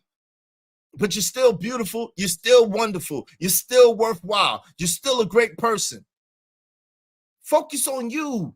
Get in tune with your star player. You bring something special to the table that only you can bring. There's only one you. There's only one you. Stop getting caught up in what everybody else thinks. Stop getting caught up what everybody else feels. Stop getting caught up in the masses. It's okay. It's okay to be an individual. It's okay to stand out. It's okay to be special and unique. It's all right. It's okay to have your own mindset, even if people don't agree with you. That's all right. It's okay. You're going to find some people who will agree. You're going to find some people who are going to love you regardless. You're going to find some people who think just like you. The world is just big enough. And the internet is the World Wide Web. So, hey, there you go. Hey, what did he say? What did he say?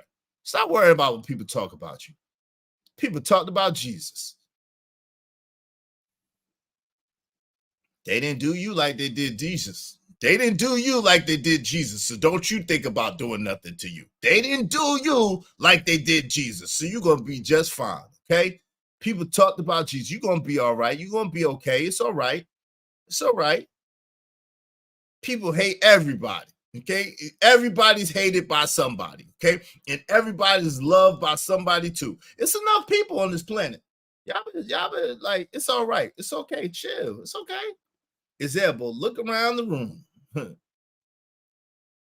What you eat don't make me dump. That's a bar. Can't stand when people glaze these rappers. Facts. Hey, truth, let's speak on the positive and good uplifting the majority. Right. Not quite is. Hamp brings up the majority people because people on his panel try to escape accountability by bringing up extremes. You still spot on about the majority, though. My man JD 975, I would look at the comments. This looks like a good subject to chime in on. Hey, yeah. Y'all make sure y'all open up this panel, man. I know y'all want to get in on this. Y'all might want to hurry up, though. We just need 9 more people to hit the cash app, at least $10 a piece. Y'all might want to hurry up because y'all know how it is. I gotta go pick up my son in about an hour and a half. So come on, so we could get a dope discussion in here. All right, I gotta pick up my son about an hour and a half. But y'all know how we do. If the conversation is lit, then I'll just go on from my phone and let y'all rock. But if y'all want to get in on this, if y'all want to talk about this or something similar, make sure y'all hit the cash app. Let's open up the panel. At least $10 a piece. Let's get to it. Shout out to my man Cheeky. Shout out to my man Aaron O. I don't agree with them, but I got love for them both. Let's go. How about that? Let me look it up. Most men, a strong feeling or most men to have in today's or wishing for something to happen. Yeah, Niggas, most men in today's. If it's one, hold on. If it's wanted and Go ahead, wished, go ahead. it's still desirable. If it's wanted and wished, it's still desirable. Now, what Cheeky is saying though, in today's time, right, John the Baptist. Let's talk about today's time. It's probably the most. It's probably the most unsuccessful time for marriage or to be a father and to be married. But is it still desired? I think it's the question. Still, the answer is still yes. I'm gonna share my screen, right? I'm gonna push back on you with that, John the Baptist. You know, and I know you old school, so you still thinking about how y'all grew up. You know, here we go. Yeah. The first definition for desirable: having pleasing qualities or properties, attractive. Another word that I can think about, maybe a synonym, is enticing, worth seeking or doing as advantageous, benefit, or wise, advisable. So the answer is no. Do we think? Not if you use that specific definition, but the desire is strongly for wish or for want. Niggas wish to be married. Look, dog, I'm just reading from Merriam-Webster. All right, let's read the second one. Maybe it'll pop up then. Desirables, two of two. Noun, a person or thing that merits or attracts favorable attention and consideration. One that is desirable. Do we think that fatherhood and marriage have pleasing qualities or properties that make it attractive today? I don't like the way you frame this question, but the way you frame the question, I'm about to say no. The way you're framing it, but I got a problem with the way you framing it though. It's not how he framed it. He read the definition. I'm literally reading a specific definition. I have a definition: to long or hope for. Niggas hope to have a wife and children. That's not what he asked though. Where's just send me your link and then I'll click on yours. That's fine. I only use Merriam-Webster. I've been using Merriam-Webster since I've been in college, so they credit as a source. That's just a me thing. We can use a different dictionary. Which one? Let's try this one. Dictionary.com. Desirable, worth having or wanting, pleasing, excellent, or fine, arousing desire or longing. A person or thing that is desirable. And this is 1A. Oh, this is just one. Worth having or wanting, pleasing, excellent, or fine. I don't know if that's the case for today. I'm sorry. I understand your premise. I just think that here's my Is this issue. one? Is this the one you were using? Just out of curiosity, desirable. I put mine in the back chat. The one, see, I'm using it as a verb. To desire something is to long or hope for. No, but we used it as an adjective, which is why it changes. What is it desirable? And I want to move past this because this I think that's like a circular argument and it's really subjective, right? I think that's a circular subjective argument, right? Is it desirable or is it not? Because if you don't want marriage, of course you're gonna say it's not desirable. If you do want marriage, of course you're gonna say it is desirable. So that's kind of circular. So shout out to my man TNBN. What's up, TNBN? Her eyes are confusing. Shout out to you. What's going on? My man Uncle Jeff said, get in tune with your star player, quote unquote. That's from Cat Williams bars. You can't follow the crowd and do that. Think, whenever God wanted to speak to his chosen men, he got them alone. He sure did. He sure did. In an elevated place, right? He got them alone in an elevated place. That's exactly correct, right? So check this out. 2023, this is from Clever Research. I think it is Clever. Okay. This is where I'm getting this from. This is Clever Research. Data: 1 in 4 Americans think marriage is an outdated concept. So if 1 in 4 Americans think marriage is an outdated concept, is that the majority of Americans? No, it's not. It's 1 out of 4. But let's get to it. Okay, boomers really love marriage. This is what this survey says. Baby boomers are 75% more likely than Gen X, 168% more likely than millennials, and 394% more likely than Gen Z to say nothing is more important than marriage. Okay, so now, God, yo, them Gen Zs, y'all really ain't, yo, Cheeky is speaking for his generation. That's why I said, yo, it's subjective. It is subjective. I think a lot of these conversations are subjective to age because they're saying, according to this study, baby boomers are 394% more likely to want to be married than Gen Z. 394. Yo, could you even have 394%? God, what kind of math is that? But anyway, are marriages truly on the decline? The short answer is yes. The national marriage rate has declined 60% over the last 50 years. Despite the decline, marriage is still a hot topic in America's society, particularly on social media. In a rapidly changing society, it's imperative to understand why marriage continues to hold significance. For many, Marriage is a cornerstone of American society that provides stability to every household. However, there is an increasing number of Americans who view marriage as unnecessary and successful partnerships or just outright archaic. While marriage rates decline, there are renewed debates surrounding marriage legally. I ain't gonna get into that one. They talking about same sex. TGG in the chat says sounds about right. Robert Plasm said Cheeky is overthinking. All right. So, but if they say 1 in 4 Americans do not believe in marriage, it's still an overwhelming majority who do. Okay.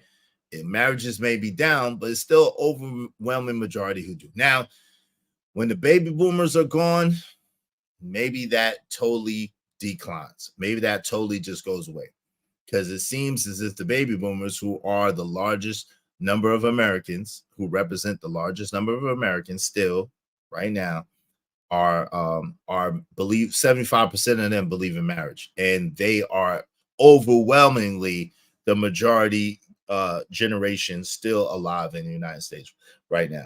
Okay. So there's that. Maybe that's why it's so high. Maybe that's why when it comes to Gen Z, I think what Cheeky is, or either a very old millennial, or either a very young millennial. I don't know. I don't know if Cheeky is a very young millennial or Gen Z, but that's what the discrepancy is. A lot of much younger people don't believe in marriage at all, while older people still do. Okay. That's evident in that story. Okay. Evident in that story. 394% more likely, almost 4 times as likely. Marriage is a rich man's game now. Families aren't merging because two 18, 21-year-olds are getting married. Older folks looking for someone to die with. Interesting. Yeah. Definitely a dope topic. Definitely a lot to uncover. If y'all want to get in on the topic, if y'all want me to keep going, I need y'all to support the show. I'm gonna be real with y'all. If y'all want me to keep going, if y'all want to get in on the topic, I need y'all to support the show. We need at least 9 more contributors, at least $10 a piece. Let's support the show. Dope discussions deserve dope donation. In the meantime, between time, I'm gonna look at the poll. 41 votes. Excuse me. Woo. Oh Lord. Excuse me, y'all. I apologize. There's 41 votes, and 80% of the vote said yes, men do want to be fathers. 80% of the vote said yes, men do want to be fathers. Okay. So there's that. Most of y'all agree that men do want to be fathers. I'm gonna leave it up for a little while longer. If y'all want to vote, go ahead and get your vote in, because we probably be closing down that poll soon. My man Corey Love said most of these men are all desire a wife and children. They just don't like the options of a woman that's before them and don't want to do the work to get better options. Ooh, wow. There's that, Corey. There's that. Shout out to Rapid One. Thank you, Rapid One. What's good is the chat? What's up, Rapid One in the building? Thank you very much, Rapid One. I appreciate you. Thanks, man. It don't matter what the situation. I'm just trying to climb any obstacle a nigga facing. See it through in due time. It's a marathon, you gotta pace it. You can't press rewind, you get left behind. Just grind and the rest be fine. No matter what the situation, I'm just trying to climb any obstacle a nigga facing. See it through in due time. It's a marathon, you gotta pace it. What's up, my people? Nico Too Smooth in the building. Happy Monday. Happy Monday. Yeah, that's a dope point, Corey. That's a great point.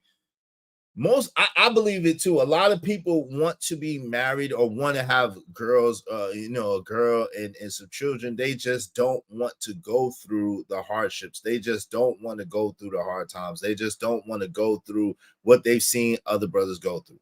And the truth of the matter is, when you do the work on yourself, as Corey was implying there, when you do the work on yourself, when you become the best person that you could be, and you vet, the likelihood of you finding a good partner increases exponentially, right? Because we attract what we are. That's what they say, right? We attract what we are. So by becoming attractive, you can attract someone who is like-minded, who's going in the same direction as you. Now, if you're going in the wrong direction, you're going to attract a lot of those women as well. You know what I'm saying? Robert Platter said, I disagree. I believe the parental cost of getting married outweighs the potential cost of getting married outweighs the potential benefits of being married. Well, I mean, that's fine. Like, yo, if you believe that, that's fine. But what we're saying is a lot of people believe that, right? A lot of younger people believe that, and that's fine, right? But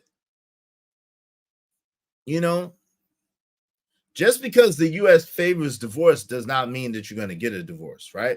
And there's other ways to get married. You could be married without having to go through the state to be married, right? Y'all do know that, right? There are other ways to get married. So excuse me. So there's that. There's other ways to get married. Number one. Number two, if you don't want to get married, if you feel like the way it outweighs it, that's fine. I mean, that's your choice. That's your right? Ain't no problem with that. I can't tell you, like you said, Robert Platinum, what you eat don't make me poop. So it is what it is. Like, if you don't want to get married, you don't have to. If you feel like the benefits don't outweigh the cost, hey, that's what it is for you. Shout out to my man Rapid One gifting a membership too. I appreciate you, family. Salute. Make money, make money. When shit hit the fan, we'll take money. I'd like to welcome y'all. Yo, y'all get in there. Don't let my man Stanley D Rock, Yvette Marie, and JD and my man Rapid One be alone. Y'all go ahead and help them out. Yo, go ahead and support the show. Dope discussions deserve dope donations. If y'all want to keep this going, or if y'all want to chime in, please hit the cash out. We just need 8 more people, at least $10 a piece, and we will open up the panel. Okay.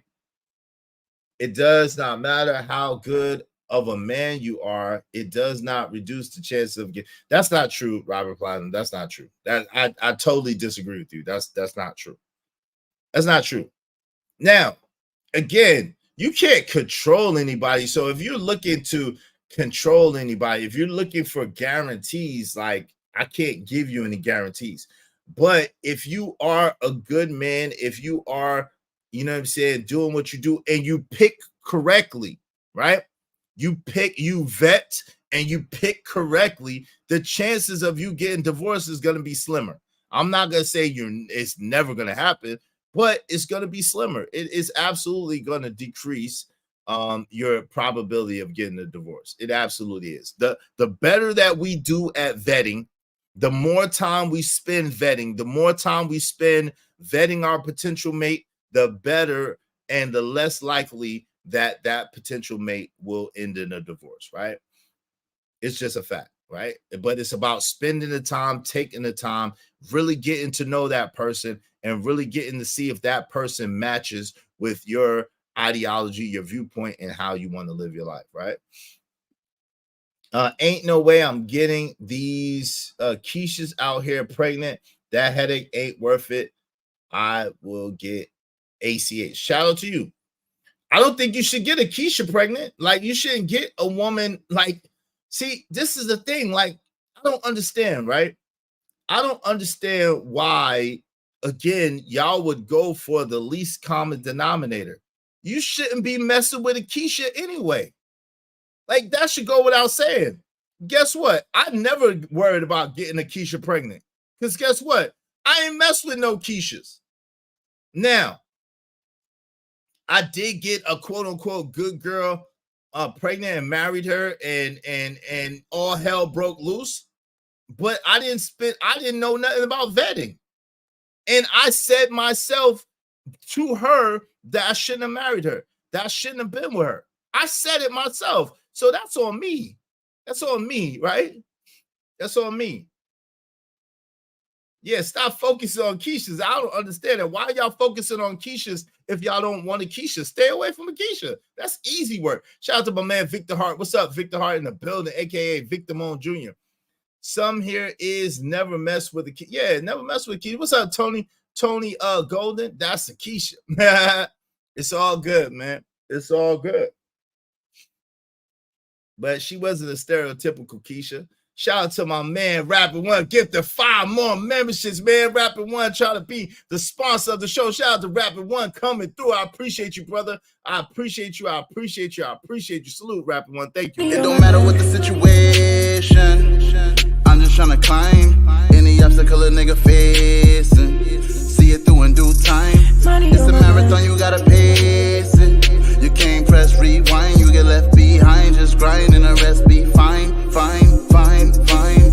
No matter what the situation. Thanks, man.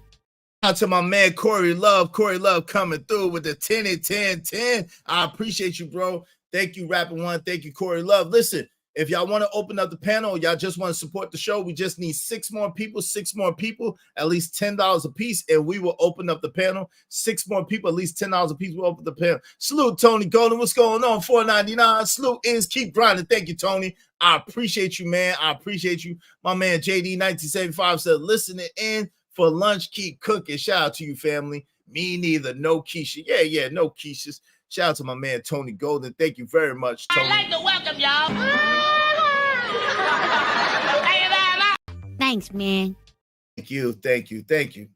Yeah, hey, what's up, Rob West? What's going on? Hello from Pennsylvania. Hey, look, Rob West. I told you this for you, man. I told you, man. We got that AI over here, man. I was waiting for you. We got that AI. We rock with Allen Iverson. You better believe it. We rock with AI over here.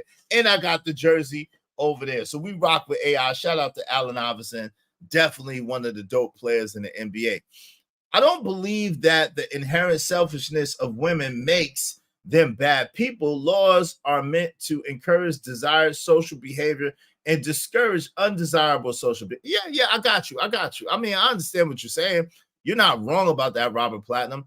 Yeah, my man Emperor Kojak 3 and 3 the Great said, ain't no Keisas allowed. They ain't not in the budget, no doubt. Shout out to Nico Too Smooth. That's dope. Yes, sir. I got you. I told you I got you, Rob West. Shout out to Rob West. Hey, look, though. This is the thing, right? So, with that being said, like I said in the beginning of the program, Robert Platinum, you have 100%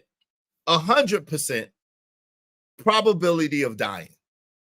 It's 100% probability of dying.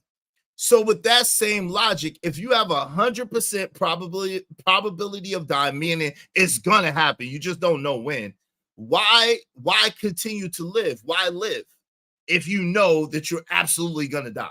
Why live? By that logic, right? So the answer is you're supposed to live. You live. You just live to the best of your ability, and you do the best you can. That's the thing. It's better to have loved and lost than never to have loved at all.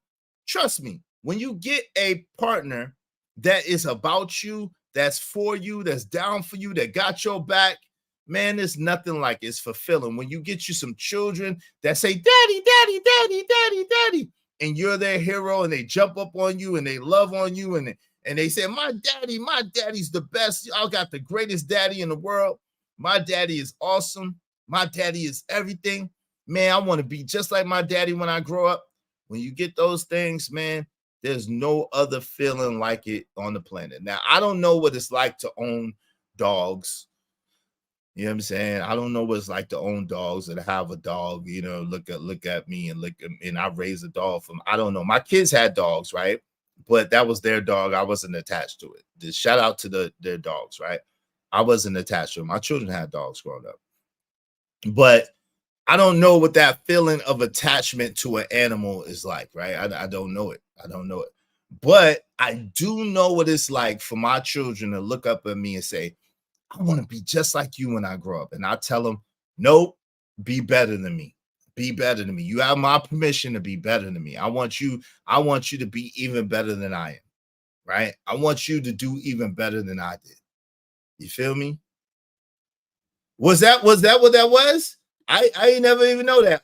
Izzy Bears quoting One Love Houdini. I never knew that. Where did I quote that? Shout out to that. I didn't know that. Shout out to Houdini. Dogs are cool, but they lick your face too much. Shout out to Nico Too Smooth.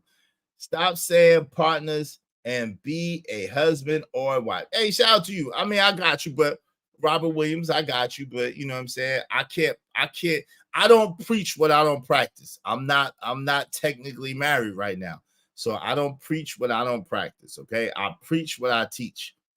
That's one thing about me. I preach what I teach. If I'm not married right now, I'm not gonna sit here and say husband and wife, and I don't have no wife right now. So it is what it is, right? So I got you, but I only can preach from what I teach. I wish I could hear a woman say that. Shout out to Robert Platinum. That's hilarious, man. Shout out to my man Robert Platinum. He said, I wish I could hear a woman say that. That is so funny, man. That's so funny. Yeah, I have been before. I've been married before. That's true, but I'm not married now. So I don't want to, you know what I'm saying? I just don't never want to come on. I don't never want to be a hypocrite. I really don't. I never want to be a hypocrite. I never want to advocate for something that I don't live myself. You know what I'm saying?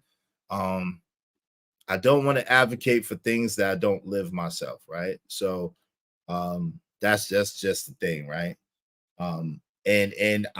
It got to be right. When I get married again, if I get married again, it got to be right. And if it's not right, I'm not getting married again. I mean, that's just plain and simple. It got to be right. I want to be like you, mom, mother. You can't be like me. That's hilarious. That's hilarious. That's hilarious, man. That's hilarious. Or you can never be like me. Yeah, nah, yeah, I ain't doing that. I think many people don't see the red flags early on. If she won't like you, most men feel it in their bones. And when we first approach, ninjas just be in denial. That's a good point too. It's a good point too, man. That's a good point too. Let's get back to. I'm gonna play a little bit more because my people's done contributed a little bit more. Shout out to Rapid One. Shout out to Corey Love. Shout out to my man Tony Golden. They done came through a little bit. So I'm gonna go a little bit further. If y'all want us to continue the show, please support the show. You know what I'm saying, through the Cash App. Support the show, support the movement. Let's do good business. Let's do good business. You know what I'm saying? Let's do good business. Make the Cash App ring during the stream. $ Israel Mills. $ Israel Mills. Let's get to it. I'm gonna go past this one a little bit. I'm gonna fast forward past this part a little bit because they're going back and forth about the definition of desire. But I'm gonna get into this. Let's go. I don't know if that's the case for today. I'm sorry. I understand your premise. I just think that here's my is this issue. one? Is this the one you were using? Just out of curiosity, desirable. I put mine in the back chat. The one, see, I'm using it as a verb. To desire something is to long or hope for. No, but we used it as an adjective, which is why it changes. What is it desirable? And and that's why I understand. Okay, I understand it completely different. My fault. I was using desire by itself as a verb. No, I'm looking at the word. It's an adjective. So we use the word desirable. It's an adjective. Right. You can desire something, but it's not it doesn't have to be desirable per se. And that's why we had different. I'm saying that people desire it. It may not. All right, let me get past that one. Timeout says Aaron. Situations, but started an argument about how men should not be bathing girls as soon as they start walking. I was very I didn't want to get into this one. I didn't want to get into that one about the double standard. I don't want to get into that. I mean, she's a woman. Should that? It's only a point if I wouldn't do it. Now I know that's easy for me to say because I don't have children right now. Maybe my brain be different, but my brain right now. I didn't want to get into that whole bathing a kid. I didn't want to get, I don't want to get into that whole bathing a kid situation. All right, so shout out to Aaron O and Cheeky Banter. I don't want to get into that bathing the child, not bathing the child. That's like goofy. Like that's goofy. I mean, I'll be honest with you. I have 2 daughters and I have 2 sons, and for the most part, I let their mother bathe my daughters. Like there's been times where I had to bathe them, and so that I did. But you know what I'm saying? For the most part, I just felt more comfortable myself personally when the mother did it, right? And then after my daughters turned a certain age, then I didn't bathe them anymore, right? After my daughters turned a certain age, I didn't bathe them. Okay, that's just me personally. So I didn't want to even get into that. You know, I mean, it is what it is. It sounded like that woman in that video had trauma, right? It sounded like maybe she had been touched inappropriately by a family member and she didn't trust men in that regard. That's what it sounds like. It sounds like either they know somebody or she herself was touched inappropriately by a family member and she didn't want to even risk it. And I understand it. I understand. Yeah, they babies, bro. Yeah, I bathe my babies when needed. They're yeah. But I'll be honest. I preferred my wife at the time to do it, right? At the time, I preferred my wife to do it. But if she wasn't around and my baby needed changing, of course I washed my baby. Of course I bathed my baby. But I preferred my wife to do it, okay? At that time. I can't believe they're arguing the word design. Exactly. It's crazy. I'm like my father too. Maybe I'm just like my father. Yo, so Sing Lacey a song says, so do you have a list of qualities you want in a wife if you're married again? Yes, I absolutely do. I absolutely do have a list of qualities that I want in a wife if I get married again. Yes, I do. Right? I think you should. I think men should. And I think women should. I don't think there's nothing wrong with women having standards of the man that they want to be with. I don't think there's nothing wrong with that. Now, what I do think is wrong is when women try to make men acquiesce, like for example, right? If you wanted a man that built houses, right, and that's your standard, and you wanted to be with me, and I don't build houses, nor do I have a desire to build houses, right? You'll get with me liking whatever qualities I have, wanting to be with me, and then you try to make me a house builder. Like, nah. I don't agree with that. Either, you know what I'm saying? If you got with me and you preferred house builders, and that was a strong preference of yours, and you know I'm not a house builder, don't be trying to make me a house builder. I'm not a house builder. Like, yo, I don't build houses. Like, I'm not gonna build you a house. Like, just let it go. Or go find you somebody who does. It's all good. Like, it is what it is, right? Facts. Go find Bob the Builder. Well, I am Bob the Builder, but in a different way. Shout out to I had grown Dookie as a, oh my God, fam, bruh. Robert Platinum. Come on, fam. We didn't add this TMI, bruh. Shook the Shocker, what's up? Keishas are just not in the hood. Don't be fooled. They're in corporate America and also become the district attorney. Yo, that's the joke of the day. They also become the district attorney of Atlanta. Hilarious, yo. Hilarious.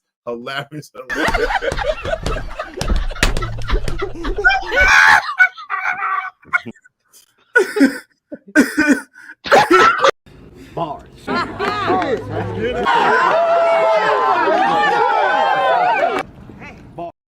Hey, tell him don't worry if he write rhymes, he write checks, bars. Yo, come on, Robert Platinum. I'm ignoring you now because you do a TMI. Now, Robert Platinum, you just being silly. You do a TMI, brother. You do a TMI. I gotta ignore all your future comments unless you hit the Cash App, Robert Platinum. Unless you hit the Cash App, I gotta ignore all your future comments. You talking about poops and farts and doo-doo, like bruh. Respect my chat, brother. Respect my chat. Please hit my Cash App for such insolence, my brother. Hit my Cash App for insolence. iZZY was halfway reading Platinum before realizing what he read. Yeah. I'm not about to do it. I'm not about to do it. I'm not about to do it, Robert Platinum. I'm not about to do it. Hey, happy birthday the other day. I'm not about to do it, brother. I'm not about to do it. All right. My man Robert Platinum's birthday was yesterday. Shout out to Robert Platinum, man. Salute.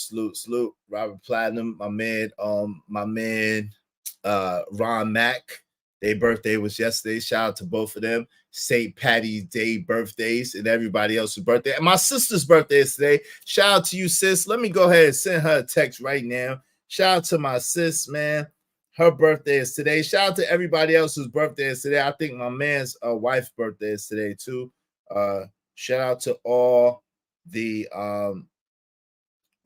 birthdays, man. Yo, why is your notification silent, sis? I'm trying to give you a happy birthday. Why is your notification silenced? I don't understand this. But anyway, I'm gonna give you a happy birthday. Anyway, my sister, her birthday is today. So happy birthday to her. Let me send her these text messages real quick while I remember. But she be mad at me. You know what I'm saying? Happy birthday to my younger sister. May God bless her with many, many more birthdays. And if your birthday is today is the 18th, right? Today is the 18th, right?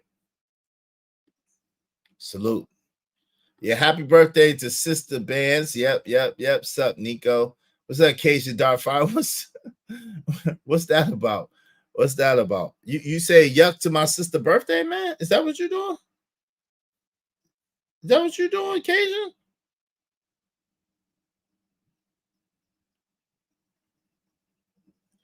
Yeah, let me just send this text message real quick because I get busy and I forget, so I don't want to forget. I'm thinking about it right now. You know what I'm saying? Yo, matter of fact, I appreciate y'all. He's reading. Oh, okay. I asked my son about Bill Russell and he doesn't know. Shout out to you gotta teach him, Rob West. You gotta teach your son about Bill Russell, family. Bill Russell, you gotta remember he's an older brother. You gotta teach your son.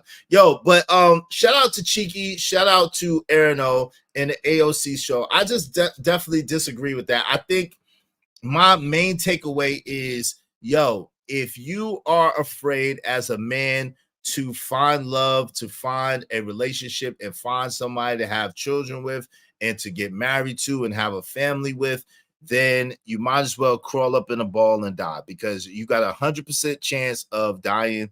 It's going to happen. It's going to happen. It's just like wind, right? It's happening. None of us leave here alive. So while you're here, why not live? Why not live it to the best of your ability? Do the best you could do. And good people like Cheeky, good people like Aaron O, good people like you, brothers, y'all need to have children, man. Because if the good people are not having children, then who you think is having all the babies, all the Keishas and Pookies and Ray Rays? So y'all good brothers, y'all good sisters, y'all need to get together. Y'all need to have children and raise good babies so we can have a good community, man. Love is love. It looks like y'all don't really want to open up the panel today. I appreciate y'all. I'm going to give y'all a couple of more minutes. If y'all want to open up the panel, if y'all want to support the show, I'm going to give y'all a little while. I'm going to play the song. And if we don't get the support by the time the song ends, then we're going to be out, okay? But I appreciate y'all. Appreciate y'all. Thank you for all the good business. And I'm going to give y'all a couple of minutes because I got to go wish my sister a happy birthday anyway.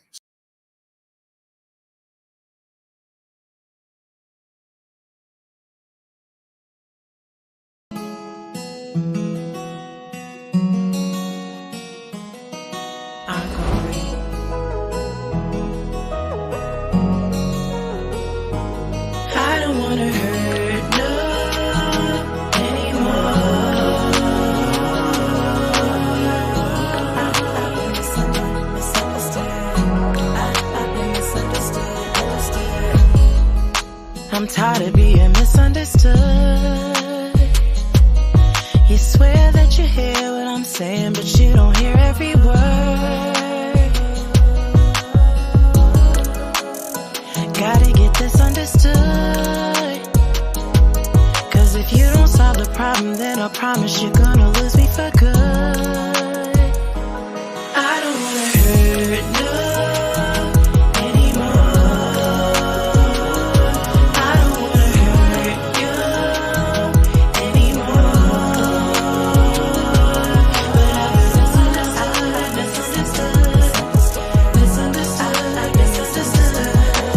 misunderstood. Said I promised that I would do what I could. Then you violated, do you think I'm a fool? Silly, you wonder what I'ma do. Well, I'm gonna draw the line, I reclaim my time. I know that I'm only on your mind, cause I'm doing fine. Ooh, you got me misunderstood.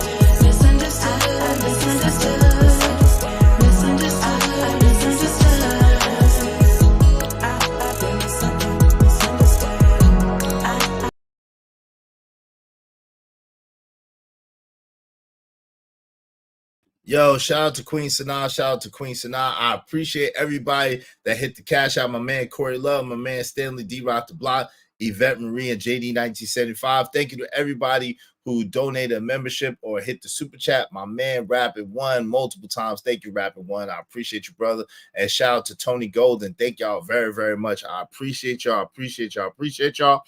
Again, remember, listen, don't be afraid to live, man. Everybody dies, says Drake, but not everybody lives. Don't be afraid to live, man. Don't be afraid to live. Don't be afraid to love. Don't be afraid to take risk. Don't be afraid to take chances, but make educated risks. Make educated risks. Make calculated risk. Vet the one you with. Don't be so rushed to lay her down. Don't be so rushed to get with her and to lock her down. Yo, get to know her. My brothers, get to know her. See her in at least 4 different seasons. Have her around your people. Get to know her people and see if that's something that you really want to do. And if you see the red flags and you notice that's something that's not for you, respectfully bow out and bow out gracefully. Don't make any promises. Don't make any commitments before it's time. Take your time. Enjoy getting to know people. Enjoy getting to know people. Enjoy getting to build relationships, to build, you know what I'm saying? Just friendships, right? And if it's for you and it works out, that's great and that's positive. If it's not for you, there's somebody who is for you, okay? So I pray for you brothers that y'all find love, that y'all brothers find joy. You know what I'm saying? We don't believe in happiness, but y'all brothers find joy and y'all brothers have peace and prosperity, man. Much love, man. I appreciate y'all. Shout out to Aaron O again. Shout out to Cheeky Banter. Shout out to the brother of LaSalle that added to that conversation. I appreciate y'all, man. Peace and blessings to my man, Emperor Kojak 3 and 3 the Great. He said new video dropped today. Another one dropped tomorrow at 9 a.m. Y'all make sure y'all check out my man, Emperor Kojak 3 and 3 the Great. Check out my guy, Corey Love. Check out my guy, Stanley D. Rock the Block, and my guy, JD 1975. Their links are in the chat, man. Also, if you're watching on a replay, please hit the like button. You always can like, share, subscribe. Tell a friend to come on in. And you always can hit that cash app, $ Israel Mills, $ Israel Mills at any time. We greatly appreciate it. Nothing says I appreciate you like a cash app, okay? Thank y'all so much. God bless y'all, man. We out.